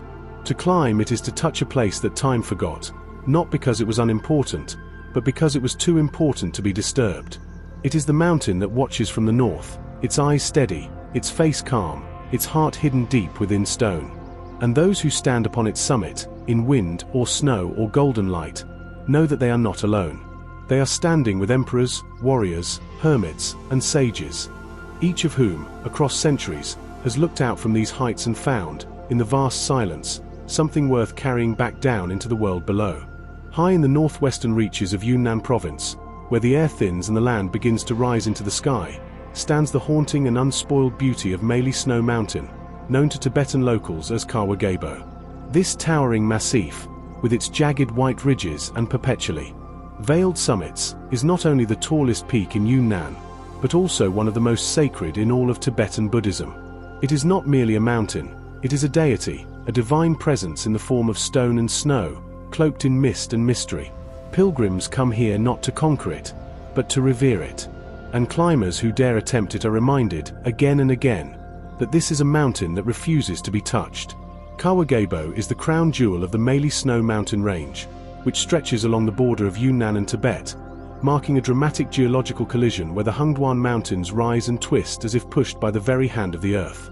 The range includes 13 prominent peaks, all soaring above 6,000 meters, but Kawa Gabo reigns supreme, piercing the sky at an awe-inspiring 6,740 meters, 22,113 feet. It is one of the few major mountains on Earth that remains completely unclimbed, and not by accident. Despite several attempts, no human has ever summited Kawa Gabo. The mountain has resisted, it has repelled, and it has taken lives. In 1991, a joint Chinese-Japanese expedition sought to scale the sacred peak. Despite meticulous planning and advanced gear, 17 climbers perished in an avalanche, in what remains one of the deadliest mountaineering disasters in history. After this tragedy, and at the request of Tibetan locals and spiritual leaders, the government formally banned all climbing expeditions to Kawa Gabo, recognizing that this was a mountain not meant to be conquered, but honored. The mountain's sacredness, in local tradition, lies not just in its size, but in its living spirit. To the Tibetans of the region, Kawa Gabo is not a geological formation. It is a god, the warrior king of the protective mountain deities known as Yul Ha, and the guardian of the land. Every year, thousands of pilgrims, many of them Tibetan, travel from across China and beyond to undertake the Kora, a sacred clockwise circumambulation of the entire mountain range. This grueling pilgrimage, spanning over 240 kilometers, winds through high mountain passes, deep glacial valleys, and remote monasteries, often taking 2 weeks or more to complete. It is not just a physical trial, but a spiritual one. Some pilgrims prostrate themselves every few steps for the entire journey, flattening their bodies against the earth, rising, taking a few more steps, and repeating. They chant prayers to Kawa Gabo and offer symbolic items, white scarves, incense, juniper branches, at sacred sites along the path. At the heart of the mountain's spiritual geography lies the Phalai Temple, or Flying Temple, perched on a ledge across the river valley from Kawa Gabo. It is one of the most famous viewing points for the peak, especially at sunrise, when the first golden light touches the snow-draped summit in a moment of surreal clarity, before clouds once again cloak it in mystery. The temple, modest and humble, serves as both a religious site and a place of meditation for those who seek the mountain's blessing. Monks here chant daily beneath the silhouette of the god mountain, their voices rising with the smoke of burning juniper and butter lamps. This region, situated at the confluence of 3 great rivers, the Yangtze, Mekong, and Salween, is known for its extraordinary biodiversity and cultural richness. It forms part of the 3 parallel rivers UNESCO World Heritage Site, recognized for its combination of extreme altitude variation and ethnic diversity. Tibetan, Naxi, Lisu, Bai, and Han people all live within the same mountainous corridor, each contributing their language, beliefs, and traditions to the cultural mosaic. The physical landscape of Meili Snow Mountain is as dramatic and unforgiving as it is mesmerizing. Sheer granite cliffs, towering icefalls, and glacier cascade down the sides of Kawagabo like frozen rivers of light. The Mingyong Glacier, once a majestic flow from the heart of the peak, has receded significantly in recent years due to climate change, its retreat standing as a stark visual metaphor for the fragility of this ecosystem. Yet despite the threat of modern development and warming temperatures, the area retains a sense of profound untouched wilderness. Villages cling to cliffsides, prayer flags flutter in the wind, and the silence of the high mountains is broken only by the occasional yak bell or murmured chant. While the modern town of Daqing provides access and accommodations for visitors, most of the spiritual experience lies far from roads or electricity. Trekking routes wind through high-altitude pastures where herds of yaks graze under the watchful eyes of nomadic herders. Small stone stupas mark holy sites, and mani stones, engraved with Tibetan prayers and mantras, line the trails. Avalanches, landslides, and sudden storms are common, reminders that here, nature is not tamed, and the mountain's mood can change in a breath. Yet it is not danger that defines Kawagabo, it is reverence. The stories told here are not of summit triumphs but of spiritual submission. In Tibetan belief, to even glimpse the mountain is considered a blessing. A clear view of its summit is said to bring good fortune and inner transformation. Many pilgrims report feelings of deep emotional release or visions during their journey, epiphanies brought on not by adrenaline, but by awe and devotion. The mountain's power, locals say, is not in its height, but in its presence, its watchfulness, its ability to see into the hearts of those who come near. Kawagabo's influence stretches beyond the spiritual into the philosophical. It represents the core Buddhist idea of impermanence, that the world, like the clouds that swirl around its peaks, is constantly shifting, never fully seen or grasped. The mountain hides itself more often than it reveals itself, and in doing so, it teaches humility. It demands patience. It invites surrender. For those who stay in the region, especially in the villages of Yubeng, Phalai Sai, or Shidang, there are footpaths that lead not to the summit, but to sacred glacial lakes, hidden valleys, and pilgrimage sites nestled under the mountain's shadow. The trail to the sacred waterfall of Yubeng, for instance, is a particularly revered destination. Pilgrims stand beneath the thundering water with arms outstretched, letting the freezing spray cleanse them of sin and doubt. Others trek to the Ice Lake, a hauntingly quiet basin surrounded by glacial moraine, where it's said the reflection of the peak can reveal one's karma. Despite its inaccessibility, Meili Snow Mountain is growing in awareness, both as a spiritual destination and a natural wonder. But efforts have been made by the government, conservation groups, and local monasteries to limit tourism development, to preserve the mountain's sacred status and ecological health. Unlike other famous peaks, where commercialization often overshadows the spiritual, Kawagabo's sanctity has been fiercely defended. It remains, at its core, a mountain of silence, where every footstep echoes with prayer, and every cloud is a veil drawn respectfully across the face of the divine. To come to Meili Snow Mountain is not to find an adventure, but to find a mirror of the soul. In its presence, the ego dissolves. Ambition quiets. The grandeur is not meant to be scaled or conquered, but felt in the bones, in the breath, in the stillness between heartbeat and thought. Kawagabo will never allow a human footprint on its summit, and that, perhaps, is its greatest teaching.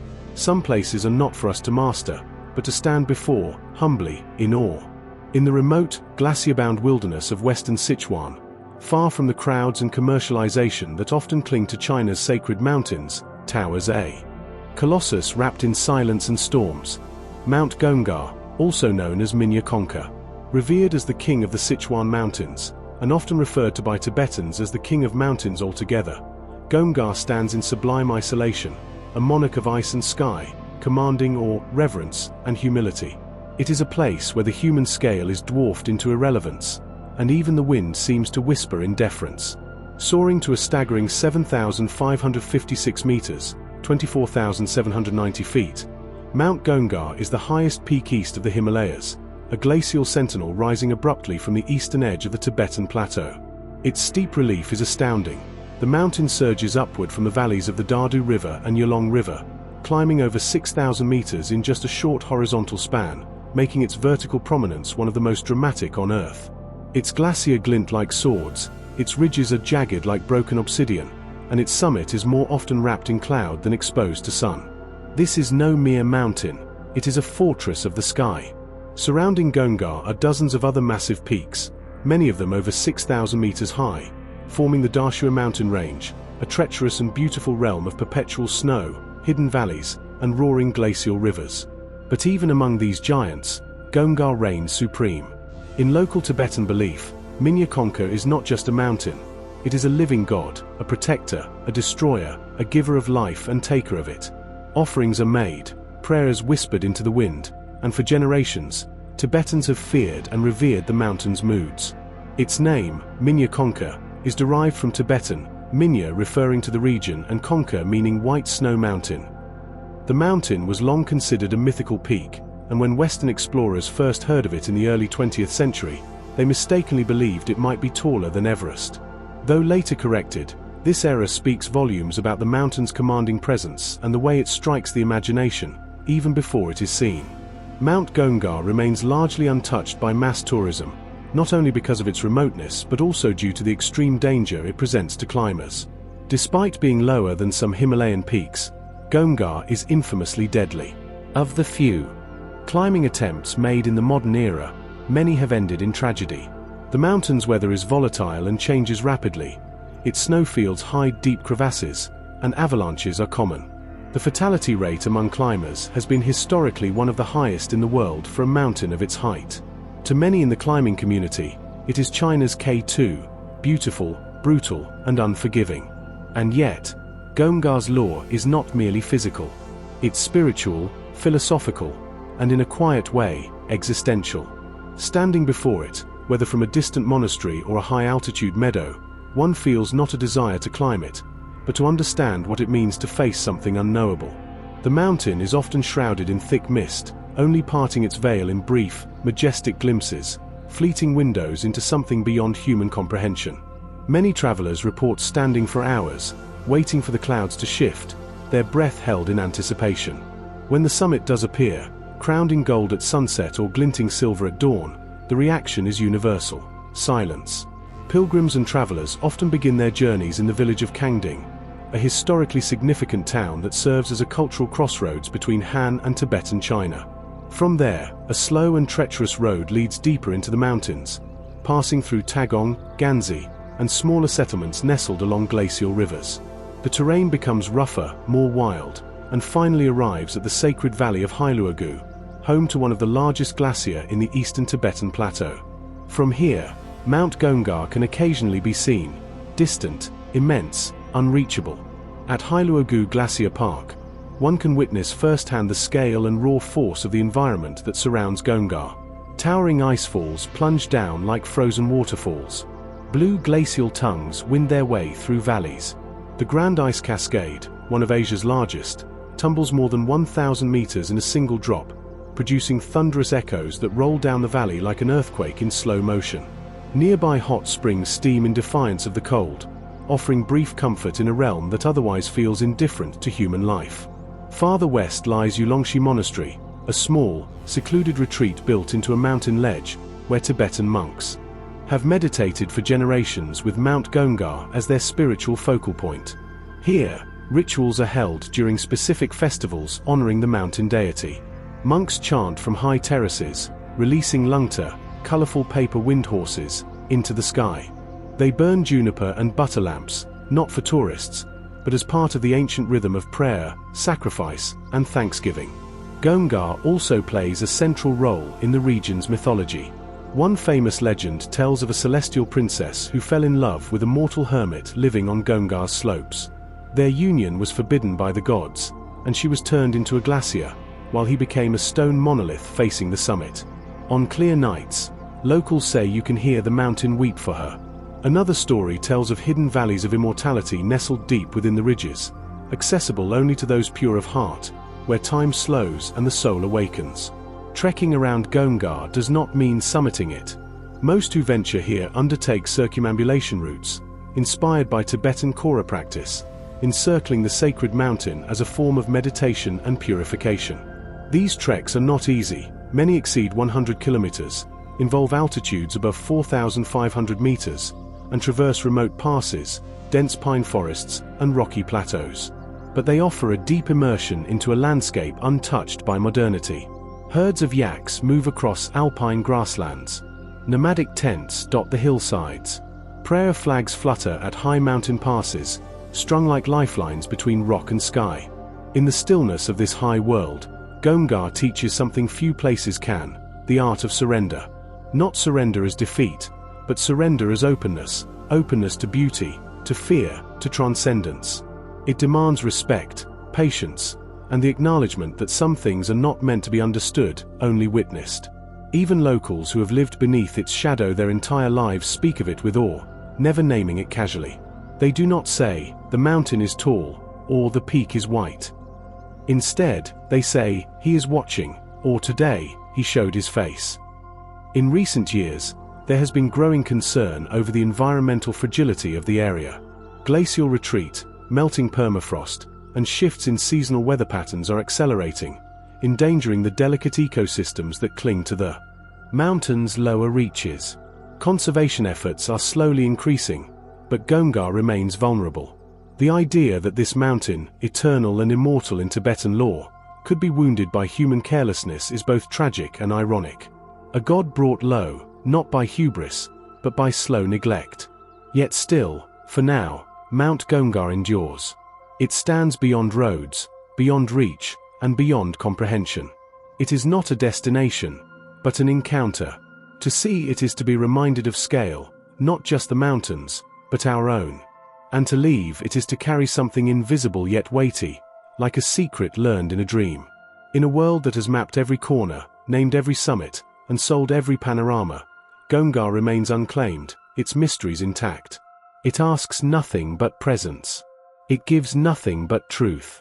It waits, wrapped in cloud and silence, like a king who has already outlived empires, and will outlive us all. Rising like a jagged ice-crowned sentinel above the ancient city of Lijiang in northwestern Yunnan, Yulong Snow Mountain, or the Jade Dragon Snow Mountain, is a vision of sublime contrast. A glacier-streaked giant looming over terraced fields, stone-roofed villages, and winding canals. Its name evokes both color and legend. Yulong, the Jade Dragon, symbolizes not just its shimmering turquoise hues when lit by the sun, but also the mythic beast said to rest within its ridges, coiled and slumbering beneath snow and cloud. This mountain, part of the Hengduan Range, stretches across 13 peaks, the tallest of which, Shanzadu, soars to 5,596 meters, 18,360 feet, above sea level. Though it falls short of the Himalayan giants in altitude, its prominence is undeniable, especially when viewed from Lijiang's old town, where it towers dramatically in the distance, often shrouded in swirling mists or crowned with a rose-hued alpenglow at dawn. To the Naxi people, the indigenous inhabitants of this region, Yulong is sacred, not just a mountain, but a living god. The Naxi mythology surrounding Yulong is both poetic and poignant. According to local legend, the mountain is the transformed body of a fallen warrior, a celestial dragon who fought off evil spirits to protect his people. Fatally wounded, he lay to rest and became the mountain itself, his 13 peaks representing his 13 swords, still guarding the land. This tale isn't just folklore, it deeply informs local customs, festivals, and even funerary rites, where mountain spirits are invoked and honored. Yulong is not conquered or even approached lightly, it is respected, prayed to, and feared. Beyond myth, Yulong Snow Mountain is a place of exceptional ecological richness and geological drama.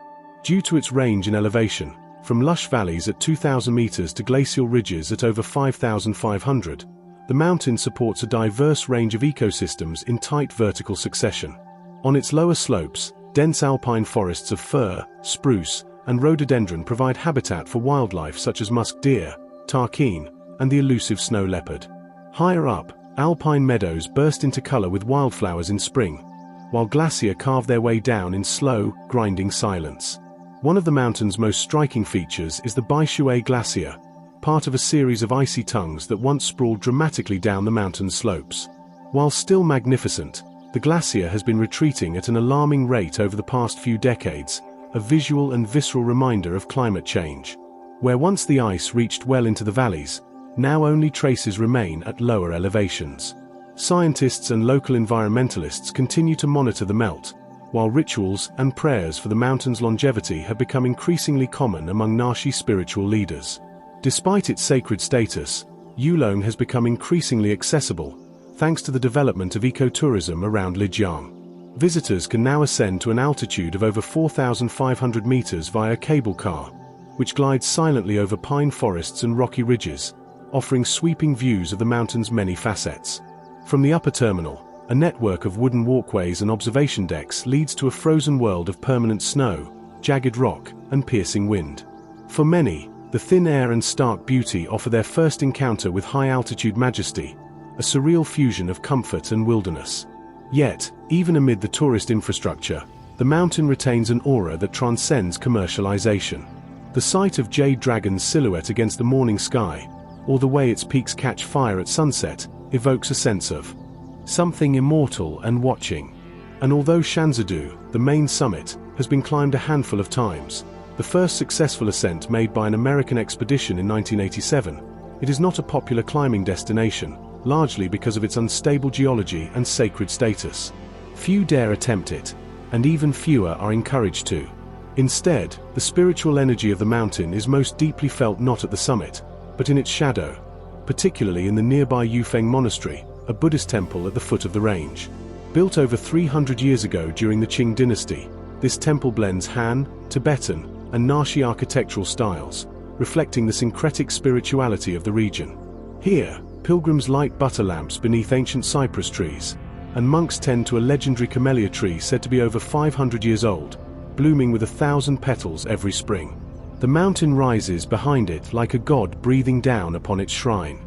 Just beyond lies Baisha village, a cradle of Naxi civilization, where murals from the Ming dynasty line the walls of old temples, and where the Dongbao religion, an animist faith rooted in nature and ancestral worship, still thrives. Dongbao priests perform rites to honor the spirits of water, forest, and mountain, often invoking the soul of Yulong as a guardian and healer. These rituals are not performances for tourists, but living traditions, handed down orally and ceremonially for centuries. Perhaps the most profound journey one can take near Yulong is the trekking circuit around Tiger Leaping Gorge, which skirts the base of the massif. This trek, one of the deepest gorges in the world, offers harrowing paths carved into cliffsides, roaring river rapids hundreds of meters below, and, always above, the distant snow-laced crest of Jade Dragon Mountain. Each turn reveals a new perspective of its ridges, at times gentle and rolling, at others sheer and threatening. It is here that many visitors feel the full weight of the mountain's grandeur, not just its size, but its silence, its permanence, and its unknowable soul. Yulong is not static, it changes by the hour. Clouds gather and disperse with theatrical timing. Storms appear with no warning, and snow can fall in the middle of summer. The mountain seems to decide when to reveal itself, showing its full face for mere moments before retreating again. Into shadow. Locals say this is the dragon breathing, or turning in his sleep. In many ways, Yulong Snow Mountain is a mirror. It reflects back whatever you bring to it. To the pilgrim, it is sacred. To the adventurer, it is challenge. To the photographer, it is fleeting light and perfect geometry. But to everyone, it is a presence, not just a place. Its ridges do not invite scaling, they command awe. Its glacier do not welcome, they remind. Its silence is not emptiness, but fullness, as if the mountain has always known more than it reveals. In the golden hours of dusk, as the streets of Lijiang's old town glow with lantern light and music floats from tea houses, Yulong rises in the background like a dream suspended above the world.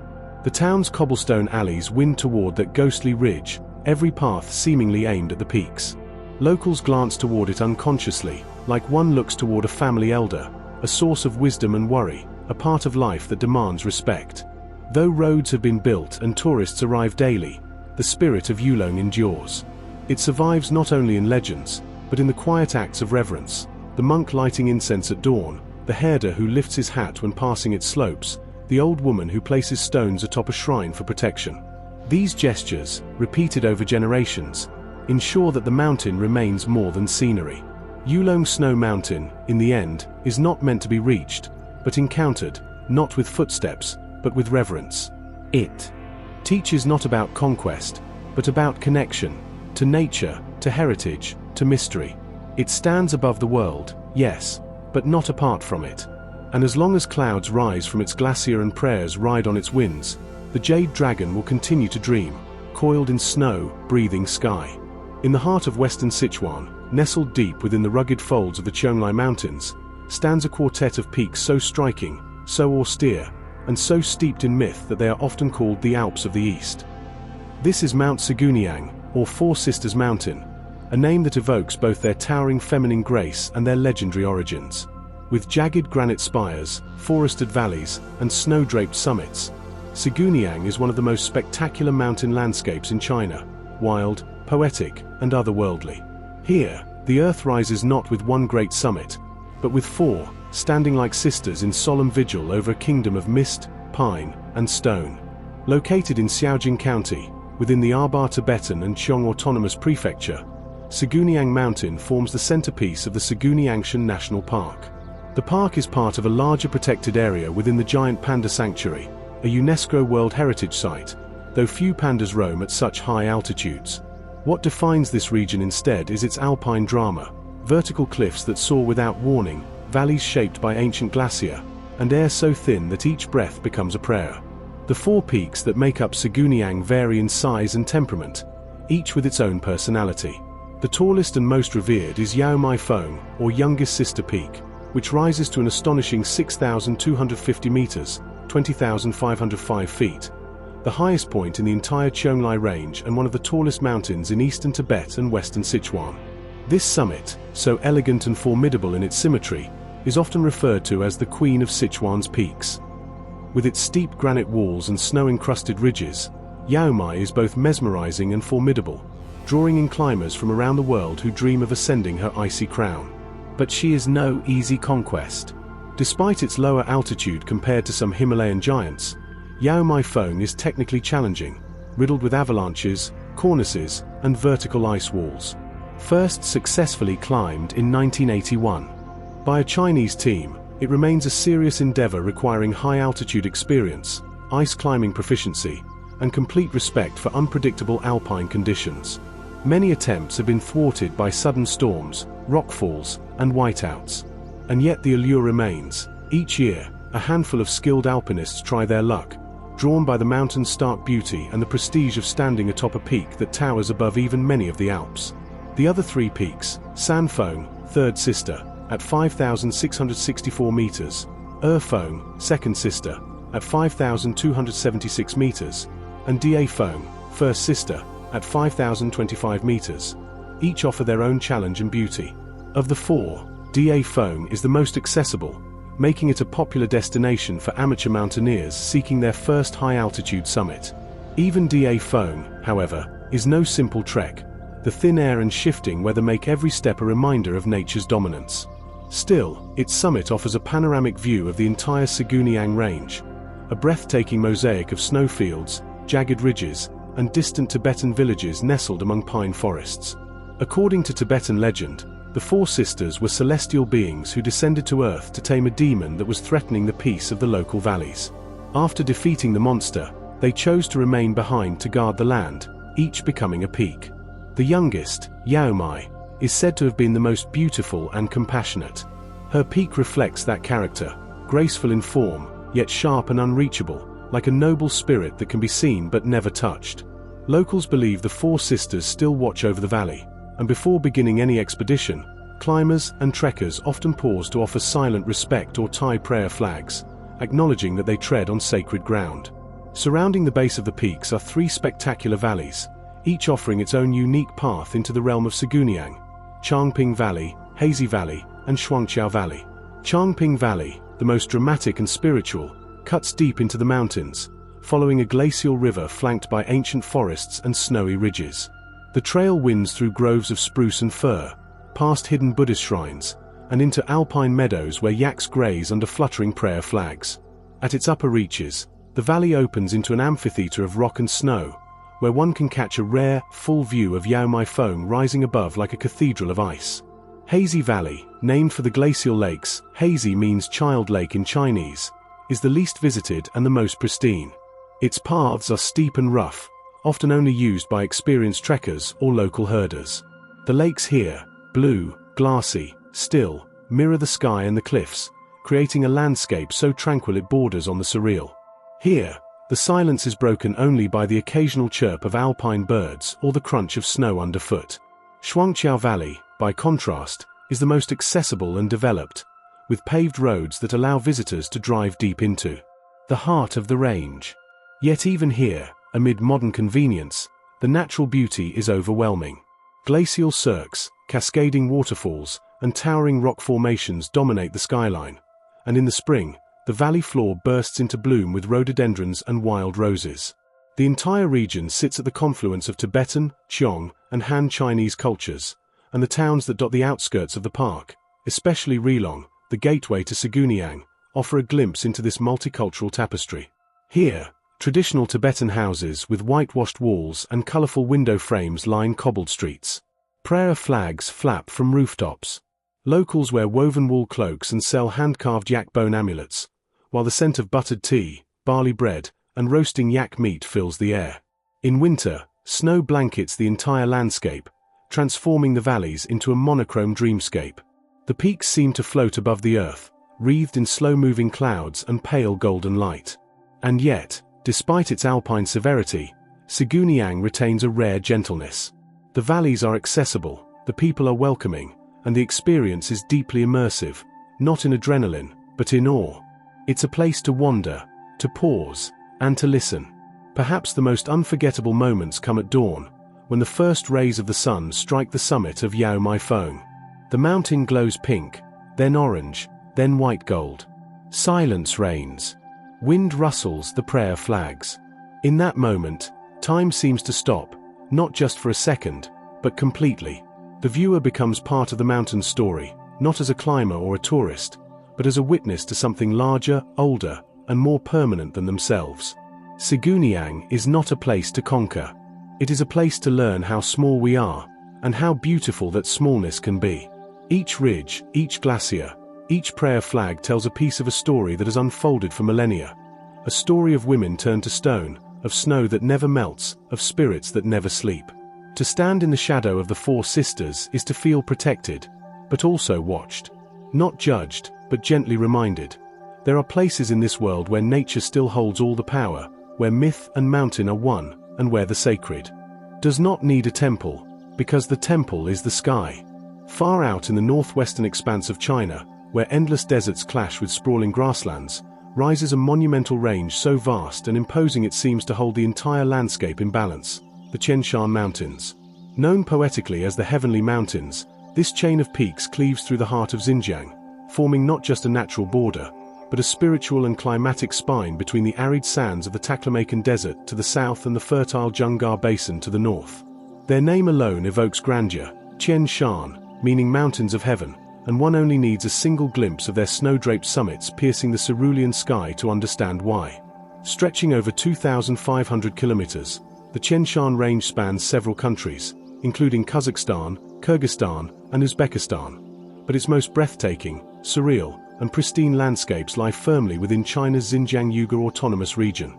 Here, the mountains erupt from the desert floor like a frozen tidal wave, reaching altitudes of over 7,400 meters, 24,278 feet, at Victory Peak, also known as Zhengish-Chokusu, on the Kyrgyzstan-China border. Yet beyond sheer height, it is the juxtaposition, snow against sand, alpine lakes against scorched dunes, glacier beside grazing camels, that gives the Tianshan its dreamlike, otherworldly allure. Recognized as a UNESCO World Heritage Site, the Chinese portion of the Tianshan Range was designated in 2013 for its exceptional ecological diversity, cultural significance, and spectacular natural beauty. This mountainous region is a global rarity, hosting both glaciated high-altitude zones and dryland ecosystems within a remarkably compressed geographical area. The result is a biosphere unlike any other, where spruce forests, meadow steppe, alpine tundra, and desert basins coexist in improbable harmony. One of the most iconic and accessible jewels of the Tianshan is Heaven Lake, or Tianqi, a crystalline alpine lake cradled in the shadow of Bogda Peak, a towering, ice-laced summit reaching 5,445 meters. The lake, perched at an altitude of nearly 2,000 meters, is a mirror to the skies, its surface so clear and undisturbed that it reflects the mountains, trees, and clouds like a painting too perfect to be real. Surrounded by lush alpine meadows and thick spruce forests, Tianqi is steeped in mythology. According to local legend, it was the bathing pool of the Queen Mother of the West, a powerful Taoist goddess who ruled over immortals. Today, the site remains sacred to many Han Chinese, Hui Muslims, and Kazakh herders alike. But Heaven Lake is only the beginning.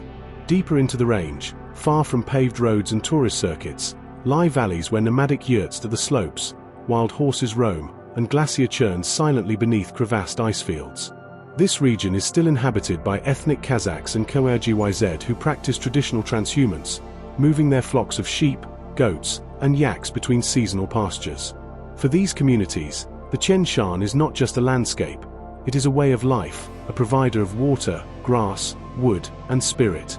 Their songs, dances, and oral histories all echo the mountain's sacred presence. Perhaps nowhere is this spiritual connection more pronounced than in the Narak grasslands, a high plateau flanked by Tian Shan ridges and blanketed in emerald green during summer. Here, the land rolls gently before rising into peaks, and in June and July, it blooms into a sea of wildflowers, poppies, edelweiss, daisies, buzzing with bees and scattered with grazing livestock. The sky stretches unbroken in all directions, and the air is perfumed with herbs and pine resin. At dusk, the peaks catch fire with the setting sun, their snowy faces turning gold and rose, while smoke curls from the chimneys of yurts as herders prepare dinner by firelight.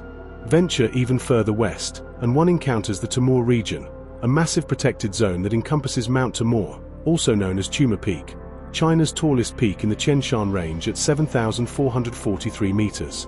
This area is deeply remote and barely touched by development, home to glacier-fed rivers, vast scree fields, and subalpine forests of juniper and wild walnut. The biodiversity here is astounding. Snow leopards, lynx, Argley sheep, Tian Shan brown bears, and bearded vultures all inhabit this rugged corridor, their presence often inferred only by tracks in the snow or fleeting shadows across ridgelines.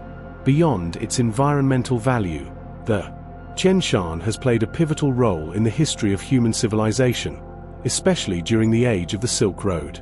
For centuries, these mountains served as both barrier and bridge, separating cultures but also guiding traders, monks, and armies across Central Asia.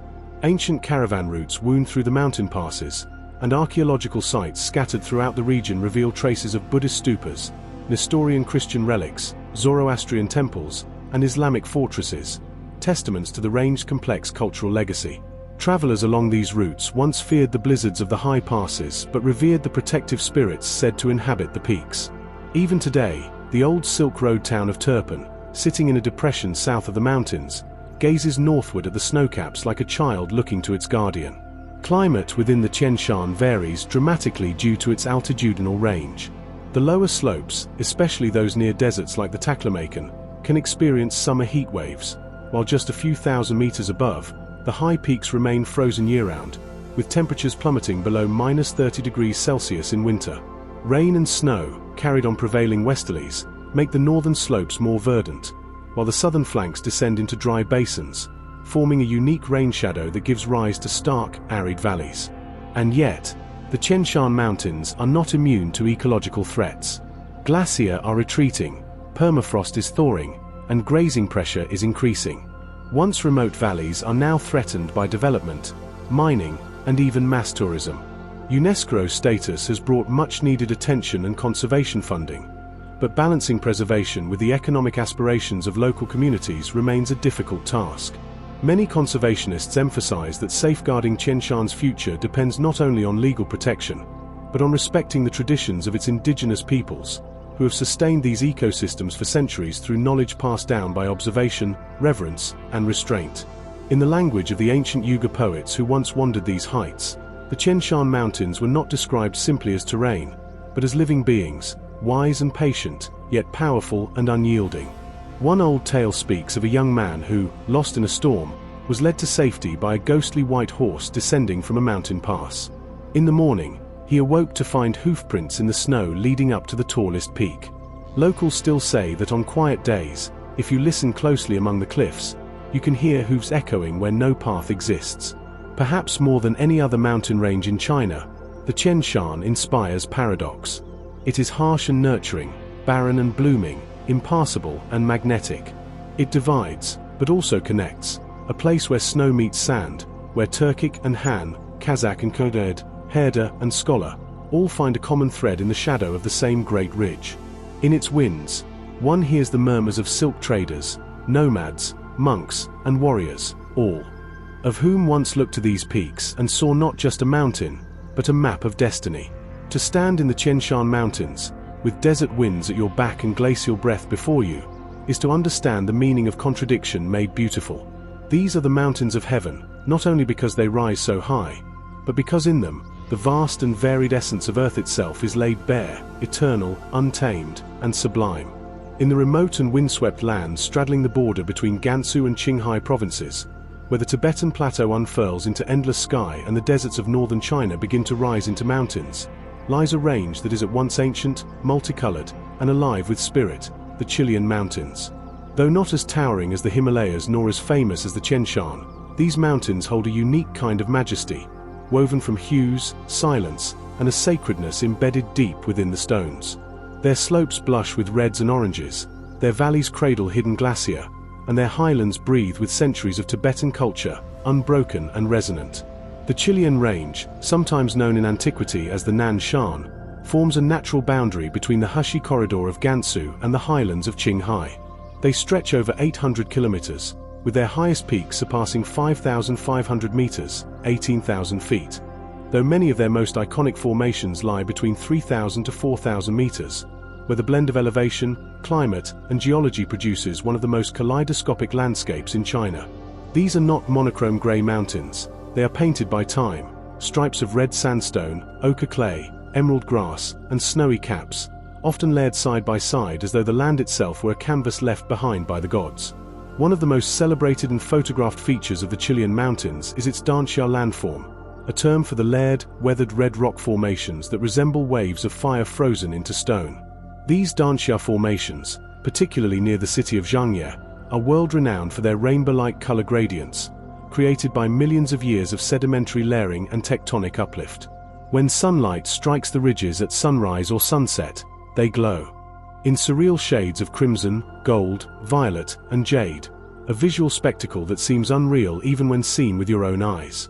Visitors often stand speechless before these formations, watching as the shifting light transforms the mountains moment to moment, like a living organism made of color. Yet the Chilean mountains are not all heat and stone. At higher altitudes, the landscape transitions into alpine meadows, glacial valleys, and permanent snowfields. These cooler elevations cradle dozens of glacier, many of which feed the rivers that sustain life across arid northern China. Among them, the Laohugu Glacier No. 12 is one of the most studied and significant, a vast, creeping tongue of ice that scientists closely monitor to understand climate change. Once robust and advancing, it is now rapidly retreating, melting at a rate that alarms climatologists and environmentalists alike. For the nomads and farmers who rely on glacier-fed rivers for drinking water and irrigation, this is not just a distant crisis, it is a present and growing threat. Ecologically, the Chilean Range is a biological crossroads, home to both eastern forest species and western steppe dwellers, as well as many rare alpine animals.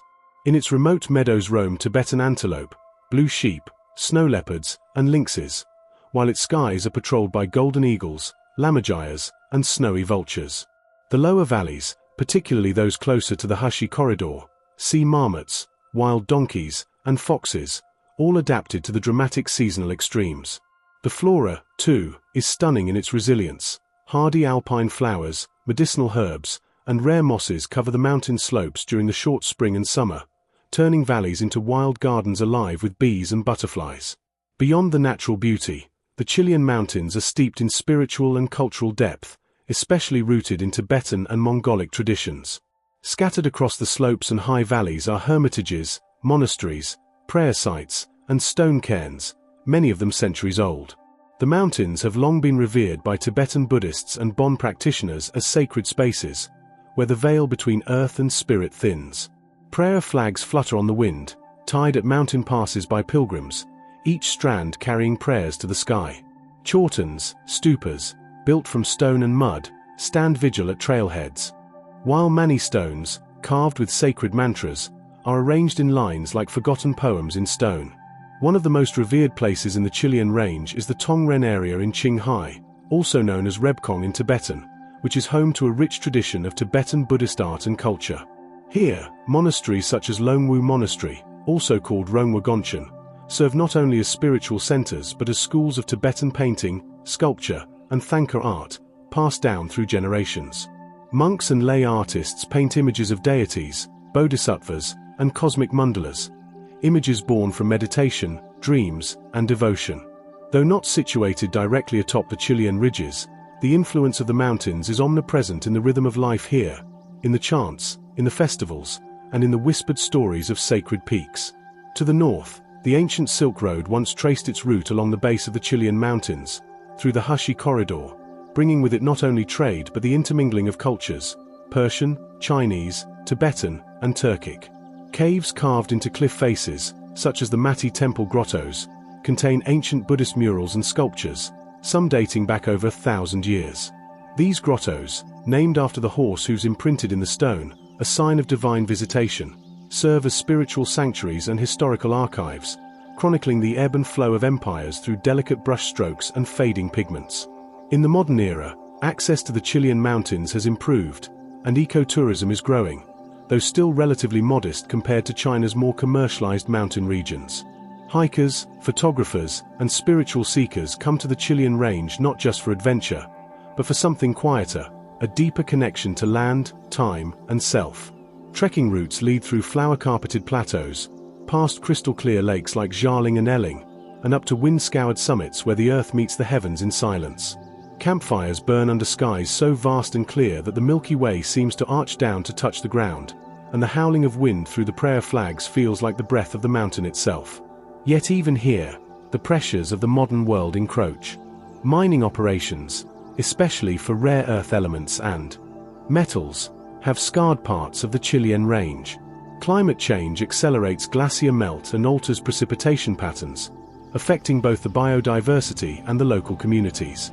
In response, conservationists and local authorities have established protected zones and reforestation projects, attempting to balance ecological health with economic development. For many in the region, the hope is that sustainable tourism and cultural preservation can offer a path forward, one where the mountains can thrive without being consumed. Still, despite all threats and changes, the Chilean mountains remain a realm apart, a place where color, faith, and silence combine to form a landscape that feels more dream than reality. To walk among these ridges is to walk through time, across the remnants of glacier and beneath the shadows of stories told long before paper and pen. The wind carries not just cold air, but memory. The rocks are not just geology, they are scripture, written in layers, waiting to be read by those patient enough to listen. Here, at the edge of the desert and the sky, the Chilean mountains endure, vivid, ancient, and alive, a sacred ribbon of earth brushed in gold and crimson, reaching up to meet the endless blue of the Tibetan sky. Rising from the misty valleys of northern Hunan, the Hualinghuan Scenic Area is one of Earth's most otherworldly landscapes. A dreamlike world of vertiginous sandstone pillars, hidden caves, dense forests, and floating peaks that defy gravity and logic alike. This UNESCO World Heritage Site, covering over 26,000 hectares, is best known for its association with the Zhangjiajie National Forest Park, but its grandeur extends far beyond that. Encompassing 4 core zones, Zhangjiajie, Chenzi Mountain, Shuaxiu Nature Reserve, and Yangjiji Scenic Area, Hualinghuan is not merely a single destination. It is an epic natural kingdom, shaped by time and tectonics, cloaked in mist and mystery. To step into Hualinghuan is to enter a realm where the earth has broken apart into columns, over 3,000 freestanding sandstone pillars, some rising more than 300 meters, 1,000 feet, into the sky. These pillars were formed over millions of years through the relentless work of erosion, ice expansion, and tectonic uplift. The quartz sandstone, hardened into resistant spires, withstood the softening of surrounding rock, resulting in the surreal vertical forest of cliffs, needles, and stone towers seen today. Mosses and pine trees cling impossibly to narrow ledges and overhangs, sprouting from vertical faces as if suspended in air. The pillars vanish into clouds at dawn and emerge like ancient sentinels when the mist lifts, a visual that inspired not only generations of Chinese painters and poets, but also James Cameron, who modeled the floating Hallelujah Mountains in Avatar after this location. Indeed, the connection to Avatar has propelled Wulingyuan into global fame. The Southern Sky Column, renamed Avatar Hallelujah Mountain after the film's release, is among the area's most photographed formations. It stands at 1,080 meters, surrounded by equally surreal towers and gorges. Accessible via twisting trails or the vertigo-inducing Bailong Elevator, the world's tallest outdoor lift. Rising 326 meters up the side of a cliff, this glass elevator takes passengers from the valley floor to the mountaintops in under 2 minutes, offering heart-stopping views of sheer rock and boundless forest. It is a modern marvel within an ancient and untouched dreamscape. While the vertical landscapes dominate visually, Wulingyuan is no less astonishing underground. Beneath the towering formations lies a labyrinth of caves, sinkholes, and subterranean rivers, many of which remain unexplored. The Yellow Dragon Cave, Huanglong Dong, is the most famous and accessible of these caverns.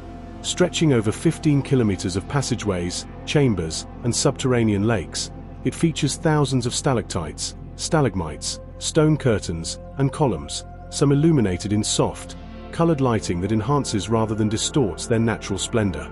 The main chamber, often referred to as the Palace of the Dragon King, is vast enough to accommodate a cathedral.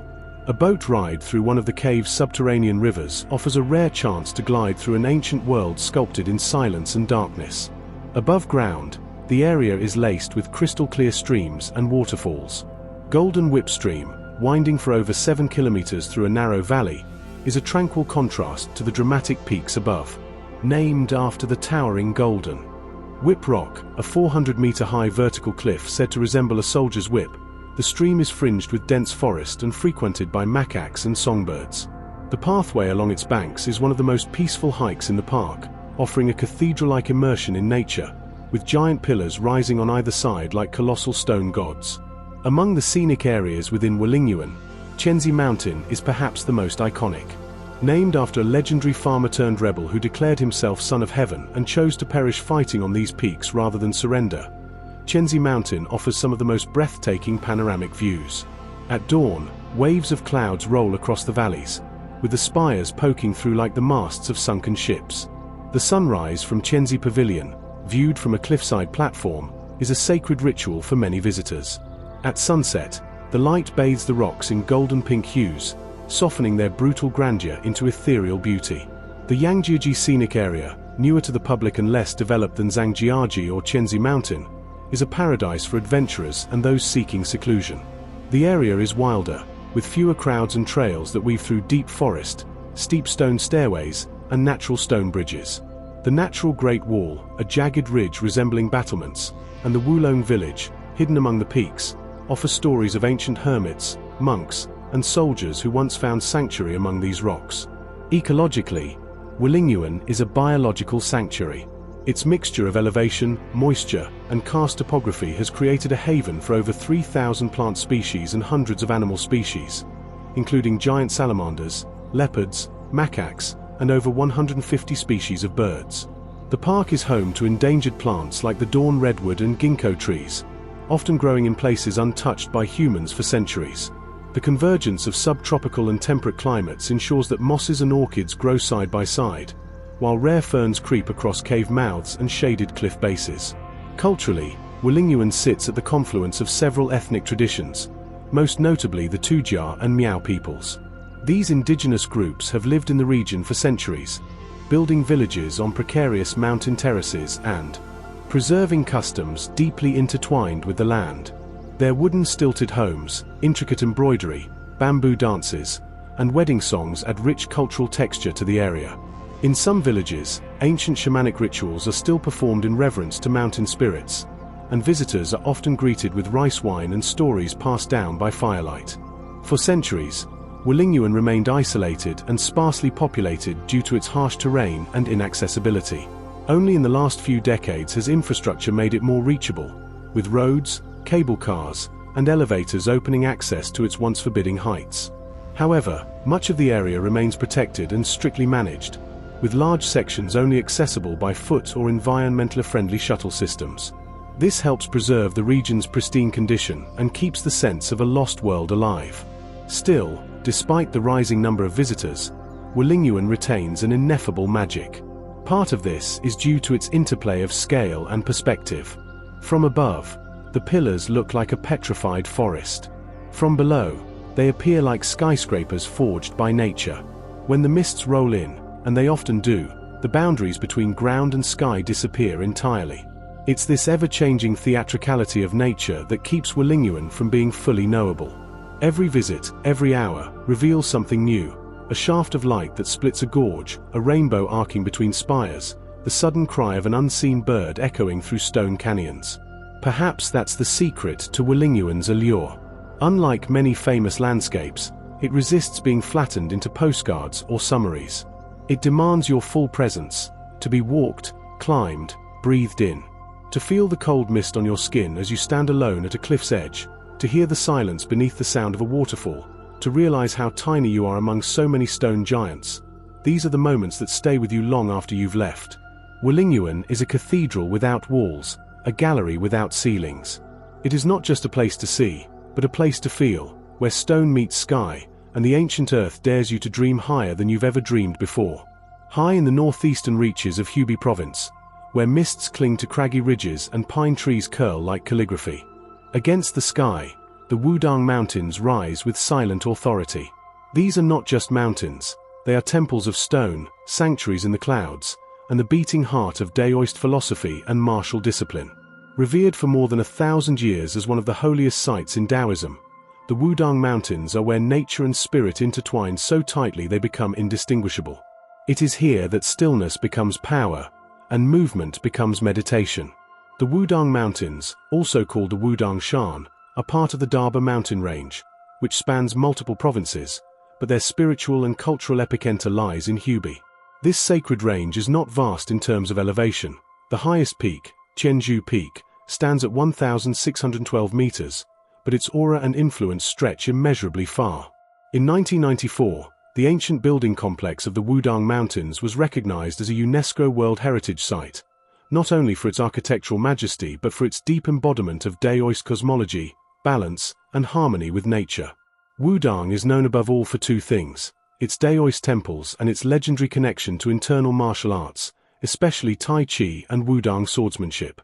Both have their roots here, not merely as exercises or rituals, but as philosophies born from the Daoist search for unity between body, mind, and the universe.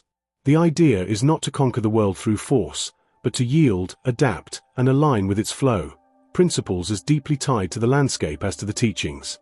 The mountains are home to an astonishing complex of ancient palaces, monasteries, halls, and gates, built into the very bones of the cliffs and ridges.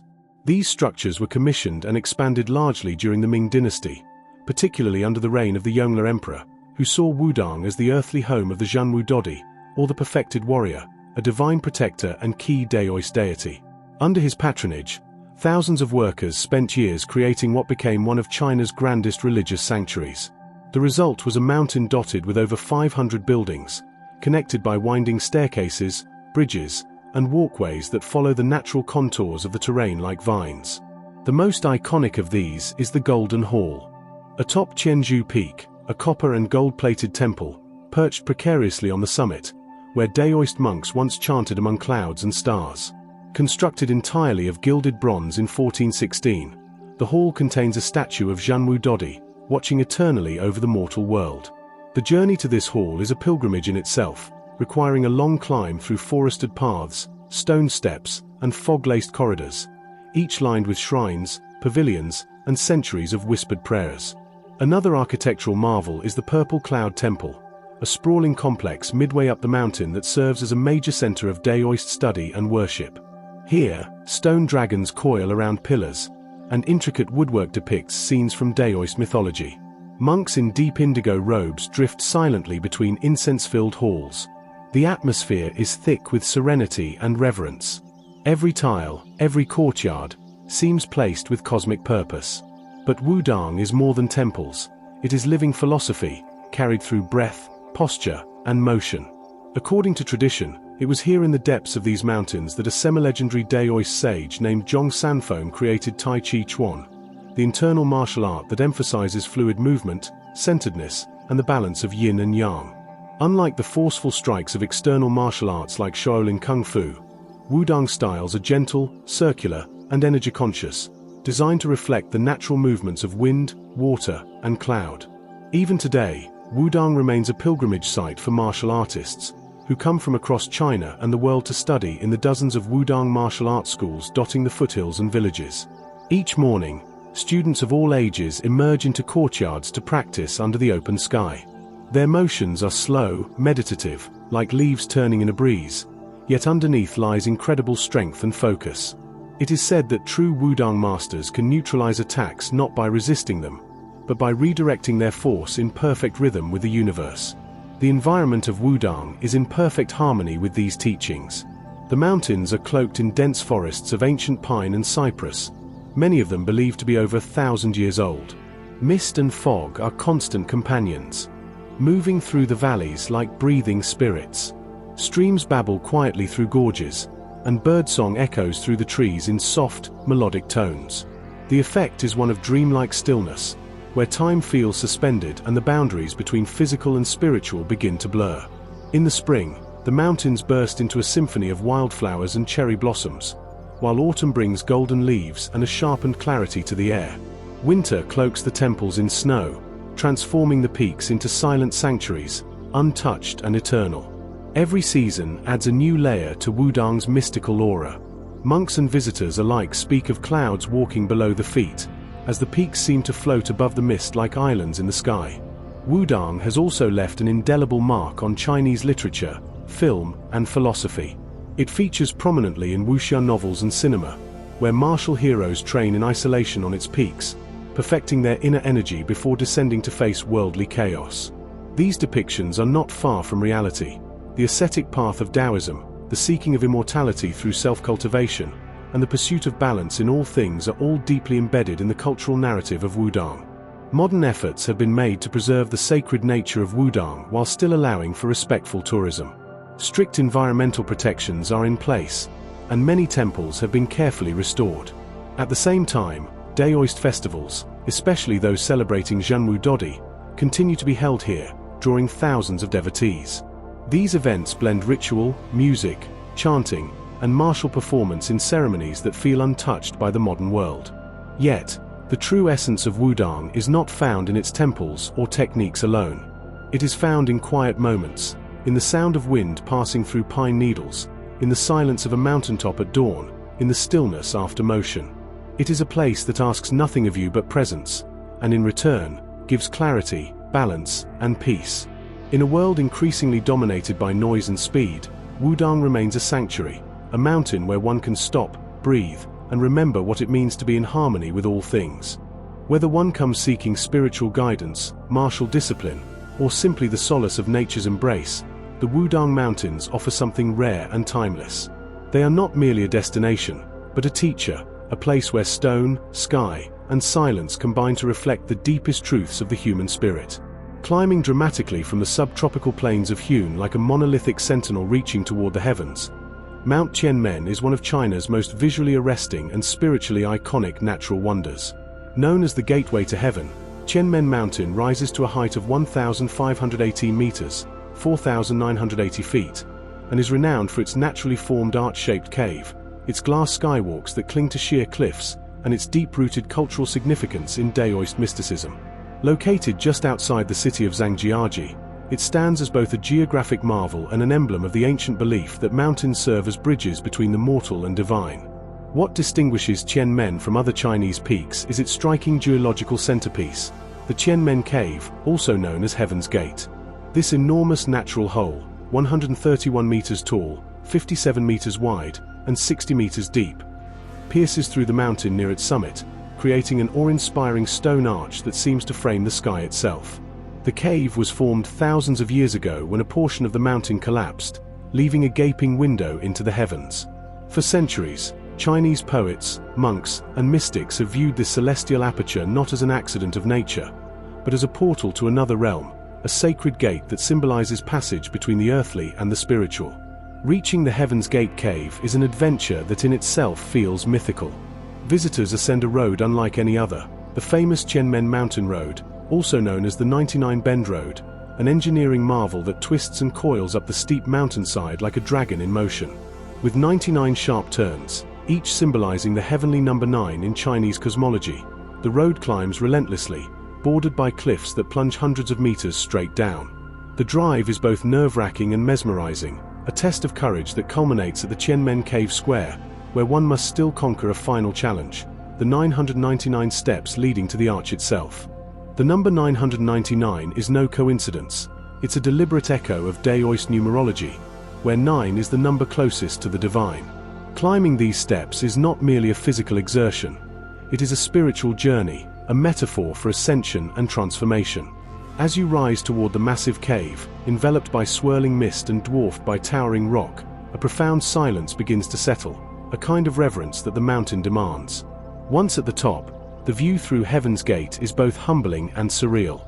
Light pours through the arch like a divine spotlight, illuminating the valley below, the clouds rolling far beneath your feet. Yet the journey doesn't end at the cave.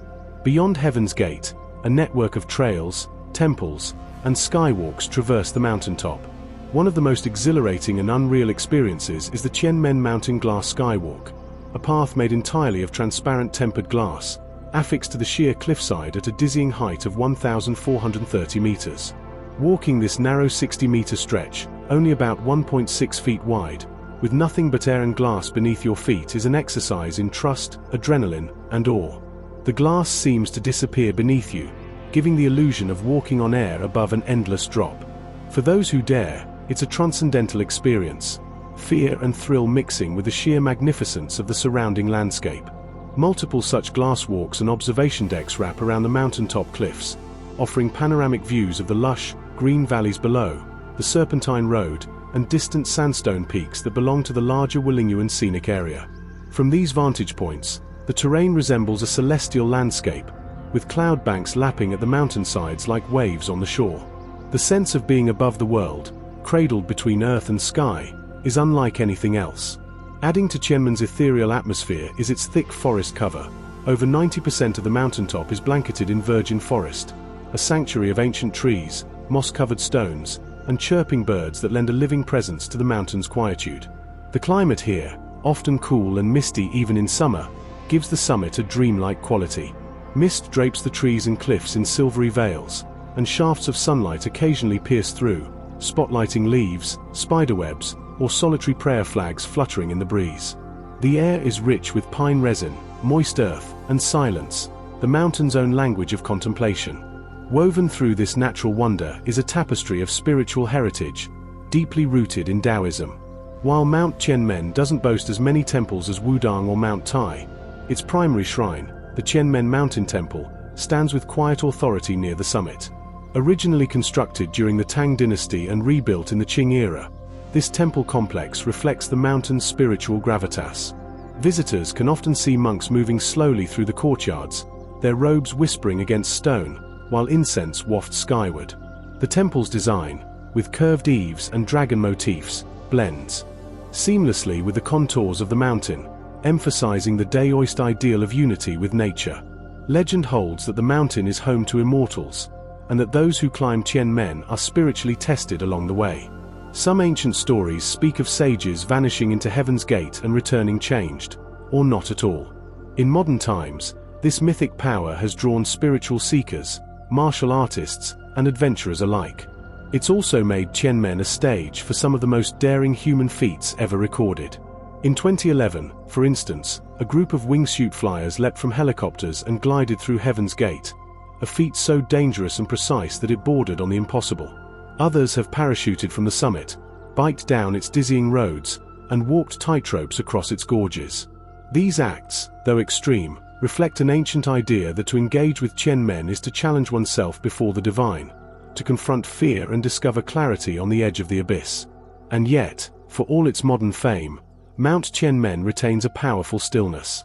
Even with the cable cars, one of the longest in the world, stretching 7,455 meters, over 24,000 feet, from Zhangjiajie to the mountaintop, and the occasional hum of tourists, the mountain's presence is overwhelming. The cable car itself offers a journey of almost 30 minutes, lifting passengers from the city streets, through forests, over ridges, and finally to the heavens. It is a rite of passage, ascending gradually from the mundane to the miraculous. Tianmen's power lies in this very transition. It is a place of thresholds, between mountain and sky, fear and awe, body and spirit. One does not simply visit Tianmen, one encounters it. The name itself, Tianmen, or Heaven's Gate, carries weight, as if the mountain offers a key to something ancient and infinite. Whether you come to walk the glass path, climb the sacred steps, or simply to sit in silence at the top and feel the wind carry your thoughts into the clouds, Tianmen leaves its mark. It's a memory that lingers not just in photographs, but in the bones, in the breath, in the soul. To look through Heaven's Gate is to stare into the vastness of the world, and to feel, perhaps for just a moment, that you are part of something far greater, something eternal, silent, and waiting. Rising from the lush, mist-wrapped hills of Guizhou Province, Fanjing Mountain, also known as Mount Fanjingshan, is a place that defies expectation and lingers in the soul. Revered as one of the most sacred Buddhist mountains in China and designated a UNESCO World Heritage Site, Fanjing is far more than a geological wonder. It is a landscape of dreamlike peaks, rare and ancient biodiversity, and spiritual symbolism woven into stone and sky. Its soaring rock formations, often veiled in clouds and silence, seem like the bones of a forgotten world rising through the earth. And its trails, winding through dense subtropical forest and up toward near vertical cliffs, offer not just a physical journey, but a pilgrimage of the spirit. Unlike more accessible or famous Chinese mountains, Fanjing's relative isolation has kept it cloaked in an aura of secrecy and reverence. Situated in the Wuling mountain range, it rises to 2,570 meters, 8,430 feet, making it the highest peak in Guizhou. The name Fanjing derives from the Chinese transliteration of Fantian Jingtu, which means Brahma's pure land. This is a direct reference to Buddhist cosmology, and indeed, the mountain is believed to be the Bodhidharma, enlightenment site, of Maitreya, the future Buddha. For over 1,000 years, monks, hermits, and pilgrims have climbed these misty slopes in search of peace, enlightenment, or simply a deeper connection to the sacred. At the heart of Fanjing's surreal beauty lies its geological uniqueness. The mountain is part of an ancient landform uplifted over 1 billion years ago, exposing Precambrian metamorphic rock and creating vertical stone towers that seem sculpted by the hands of celestial beings. The most iconic of these is the Red Cloud's Golden Summit, a narrow pinnacle that splits dramatically into two knife-edged towers. Balanced atop each of these towers are two Buddhist temples, the Temple of the Buddha and the Temple of Maitreya, linked by a narrow stone bridge that arches over a vertical drop of hundreds of meters. To reach these temples, one must climb a path of 8,888 steps, a number rich in auspicious meaning in Chinese tradition, symbolizing fortune and infinite progress. The final ascent to the summit is not for the faint of heart. Steep, exposed stairs carved into the cliffside, with nothing but clouds below and sky above. Each footstep is a meditation, each landing a moment suspended between earth and eternity. When the mist clears, and sometimes it never does, the view from the summit is one of the most awe-inspiring in all of China. Endless waves of forested peaks, undulating like green tides to the horizon, under a sky painted in celestial hues. Beyond its breathtaking verticality, Fanjing Mountain is a biological sanctuary of global importance. Thanks to its relative inaccessibility and long-standing religious protection, the mountain has remained a refuge for ancient, endemic, and endangered species, many of which are found nowhere else on Earth. Over 2,000 species of plants and 800 species of animals thrive here in ecological harmony, from rare orchids and fungi to elusive mammals like the Fanjingshan snub-nosed monkey, one of the most endangered primates in the world, known for its ghostly blue face and golden fur. This monkey, discovered in the late 20th century and named after the mountain itself, lives in tight-knit groups high in the canopy and is rarely seen by human eyes. Its very survival is intricately linked to Fanjing's protected environment. Sharing the forest are species such as the Chinese giant salamander, clouded leopards, Siberian weasels, and black bears, as well as a dazzling array of butterflies and birds. The mountain is also one of the last refuges of the Guizhou golden pheasant, whose shimmering plumage adds streaks of gold and red to the forest understory. Fanjing's dense, subtropical ecosystem is marked by dramatic elevation changes, from warm, humid valleys with thick, mossy undergrowth, to cooler alpine zones cloaked in ancient firs and gnarled pine. Streams tumble over stone steps, feeding small waterfalls and mirror-like pools along the way. Everywhere, the sound of nature is meditative, wind in the trees, birdsong, and the distant chant of monks echoing across the ridges. Spiritual practice on the mountain has a long, continuous history, with the earliest temples established during the Tang dynasty. By the Ming and Qing periods, Fanjing was already a major site of Buddhist pilgrimage, revered not just for its association with Maitreya, but for its atmosphere of natural holiness, a mountain where the sacred was not built, but revealed. Today, many temples still remain, often hidden in the forest or balanced on impossible ledges. The Chengyian Temple, once the largest complex on the mountain, was largely destroyed during political upheavals, but efforts have been made to rebuild and restore the site's heritage with care and reverence. Pilgrims and tourists alike follow the central pilgrimage route, which passes landmarks like the Mushroom Rock, a towering stone column naturally eroded into the shape of a cap and stem, and the Old Golden Summit, where monks sometimes sit in meditation with only the clouds and wind as company. Devotees often perform the entire climb barefoot, chanting mantras or carrying incense, believing that the mountain's energy can cleanse the soul and prepare the mind for transformation. What sets Fanjing apart from other sacred mountains is its deep integration of nature and mysticism. Here, the divine does not descend from above but emerges from within the earth itself. Trees twist into prayerful shapes, rocks seem to hum with unseen energy, and mists cloak the world not in shadow, but in mystery. The Daoist and Buddhist philosophies merge seamlessly here, both emphasizing harmony with the natural order and the transience of the material world. As the clouds roll across the peaks and forests, it's easy to feel that time itself has paused, and that you are walking through a living mandala. Despite its growing reputation, Fanjing remains relatively untouched by the kinds of commercial overdevelopment seen in other Chinese scenic areas. Access to the mountain is tightly managed to protect its fragile ecosystem.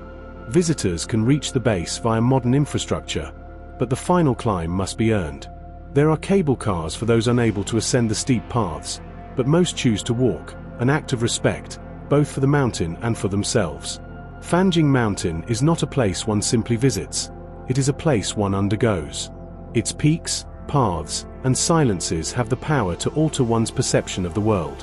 Whether you come as a pilgrim, a naturalist, a seeker of beauty, or a weary soul in search of stillness, Fanjing offers more than you expect. It invites you to breathe deeply, to let go of distraction, and to find in the rhythm of steps and stones a reflection of something older and more enduring than any temple or shrine. It is said that the path to enlightenment is steep, winding, and often hidden in mist.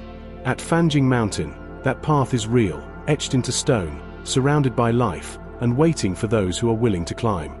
In the windswept reaches of northwestern China, where the Gobi Desert begins its long, thirsty march and the yellow grasslands of Inner Asia stretch endlessly into the haze, rises a range of mountains that feels like a forgotten spine of ancient earth. The Helan Mountains, or Helan Shan, stand as a jagged, solemn wall separating two vastly different worlds. The green, irrigated oases of the Ningxia Hui Autonomous Region to the east, and the bone-dry deserts of Inner Mongolia to the west. Running roughly 250 kilometers from north to south and reaching elevations of over 3,500 meters, the Helan Range is not only a dramatic physical barrier, it is a cultural, spiritual, and archaeological treasure trove. Unlike the soaring sacred peaks of southern and central China, the Helan Mountains are rough, austere, and elemental. Their slopes are etched with time and erosion rather than the ornate carvings of monasteries. The peaks are weathered, the canyons dry, the rocks sun-bleached and cracked. But what they lack in verdant splendor, they more than make up for in historical depth, mystical ambience, and a unique, haunting beauty born of isolation and endurance. One of the Helan Range's most astonishing features lies not above ground, but carved into the rock faces, some of China's most remarkable and ancient petroglyphs, many of them dating back as far as 10,000 years. These rock carvings, numbering in the tens of thousands, are found in areas like Helanku, Helan Pass, where vertical stone walls have served as silent galleries for millennia. Etched by the nomadic tribes, hunter-gatherers, and early pastoral peoples who once roamed these plains, the carvings depict everything from hunting scenes and dancing shamans to mythical beasts, sun patterns, and tribal totems. What makes these carvings extraordinary is their continuity and diversity. Over thousands of years, new layers of imagery were added, forming a visual record of human consciousness evolving through time. Scholars believe these etchings belong to various cultures, from early Neolithic clans to the Xiongnu and Tuoba peoples, long before the emergence of unified Chinese dynasties. Here, humanity's spiritual life, survival instincts, and cultural memory are recorded not in words, but in stone scratches preserved by sun and wind. The location of these carvings, often on high cliffs or in deep gorges, suggests their ritualistic or ceremonial significance. Some researchers believe they may have been part of shamanic rites or ancestral worship, while others point to the strategic and symbolic importance of the Helan Range itself. As a natural border, the mountains were long seen as thresholds between civilizations, dividing the Han agricultural heartland from the nomadic empires of the north. For centuries, the Helan Mountains served as both wall and bridge, a place of both conflict and exchange. One of the most fascinating aspects of the Helan region is how layers of history coexist. In the lower valleys and foothills, you can find ruins of ancient fortresses, abandoned watchtowers, and crumbling beacon platforms, relics from eras when the Great Wall was not yet a continuous structure and border control relied on local outposts. These forts once guarded crucial caravan routes and mountain passes, linking Silk Road tributaries with northern tribal routes. Some of these structures date back to the Han Dynasty, others to the Tang and Song, and some were still in use during the Ming as defense against incursions from the north. From the watchtowers perched on the windswept ridgelines, you can still see the vast deserts unfurling like an ocean of sand to the west, while to the east, the fertile plains of Ningxia shimmer green and gold under the sun. The visual contrast between barren and bountiful makes it easy to understand why these mountains have long symbolized a liminal space, a place between life and death, between wandering and settlement, between empire and wilderness. In spiritual and philosophical terms, the Helan Mountains have been less explicitly religious than other sacred Chinese peaks, yet their mystique runs deep. Local Hui Muslims, Mongol herders, and Han settlers alike have long held the mountains in superstitious regard. There are legends of celestial beasts, hidden springs with healing powers, and spirit dwellers in the rocks. Some petroglyphs even depict what appear to be anthropomorphic deities, with outstretched arms and radiant halos. These carvings suggest that the people who lived here experienced the mountains not just as obstacles or shelters, but as sentient forces, living spirits embedded in the land. The flora and fauna of the Helan Range add another dimension to its unreal and unexpected character. Despite its dry climate, the mountains support a surprising level of biodiversity, thanks in part to higher altitudes that capture more precipitation. The lower slopes are covered with scrub forests, hardy shrubs, and wild grasses, which give way to spruce and pine forests at higher elevations. This fragile ecosystem is home to species like the snow leopard, lynx, Argley sheep, and blue-eared pheasants, making the mountains a vital refuge for wildlife increasingly rare in surrounding regions. Today, conservation efforts have gained momentum as the importance of both the cultural relics and biological resources of the Helan Range becomes more widely recognized. In recent years, parts of the mountain range have been included in protected scenic zones, with regulated access to major petroglyph sites and hiking trails. Efforts have also been made to document and digitally preserve the rock carvings before they erode further under natural and human pressure. And yet, for all its archaeological and ecological value, the Helan Mountains remain quietly overlooked by mass tourism, allowing them to retain an atmosphere of raw stillness that is increasingly rare. Walking through a narrow ravine lined with petroglyphs, hearing only the hiss of wind and crunch of gravel beneath your boots, you can almost feel the breath of ancient hunters, the firelight of forgotten tribes, the prayers whispered into stone thousands of years ago. The isolation here is profound, but never empty. It is filled with the echoes of lives long vanished, of empires risen and fallen, of animals and humans who once stood in awe of the same cliffs and stars you now behold. There is something deeply humbling and grounding in that continuity. It is the kind of place that doesn't need myth or embellishment. It is already timeless, already sacred in the way the wind carves its way across the rock, and the sun lights up the desert beyond like a memory half forgotten. To visit the Helan Mountains is not to chase spectacle, it is to touch the edge of deep time, to glimpse how life endures in silence, how memory lingers in stone, and how, even in the starkest landscapes, beauty waits, rugged, austere, and enduring. This video is for educational or entertainment purposes only, and information provided in the video may be incorrect. If you enjoyed the video, consider subscribing to the channel and like the video.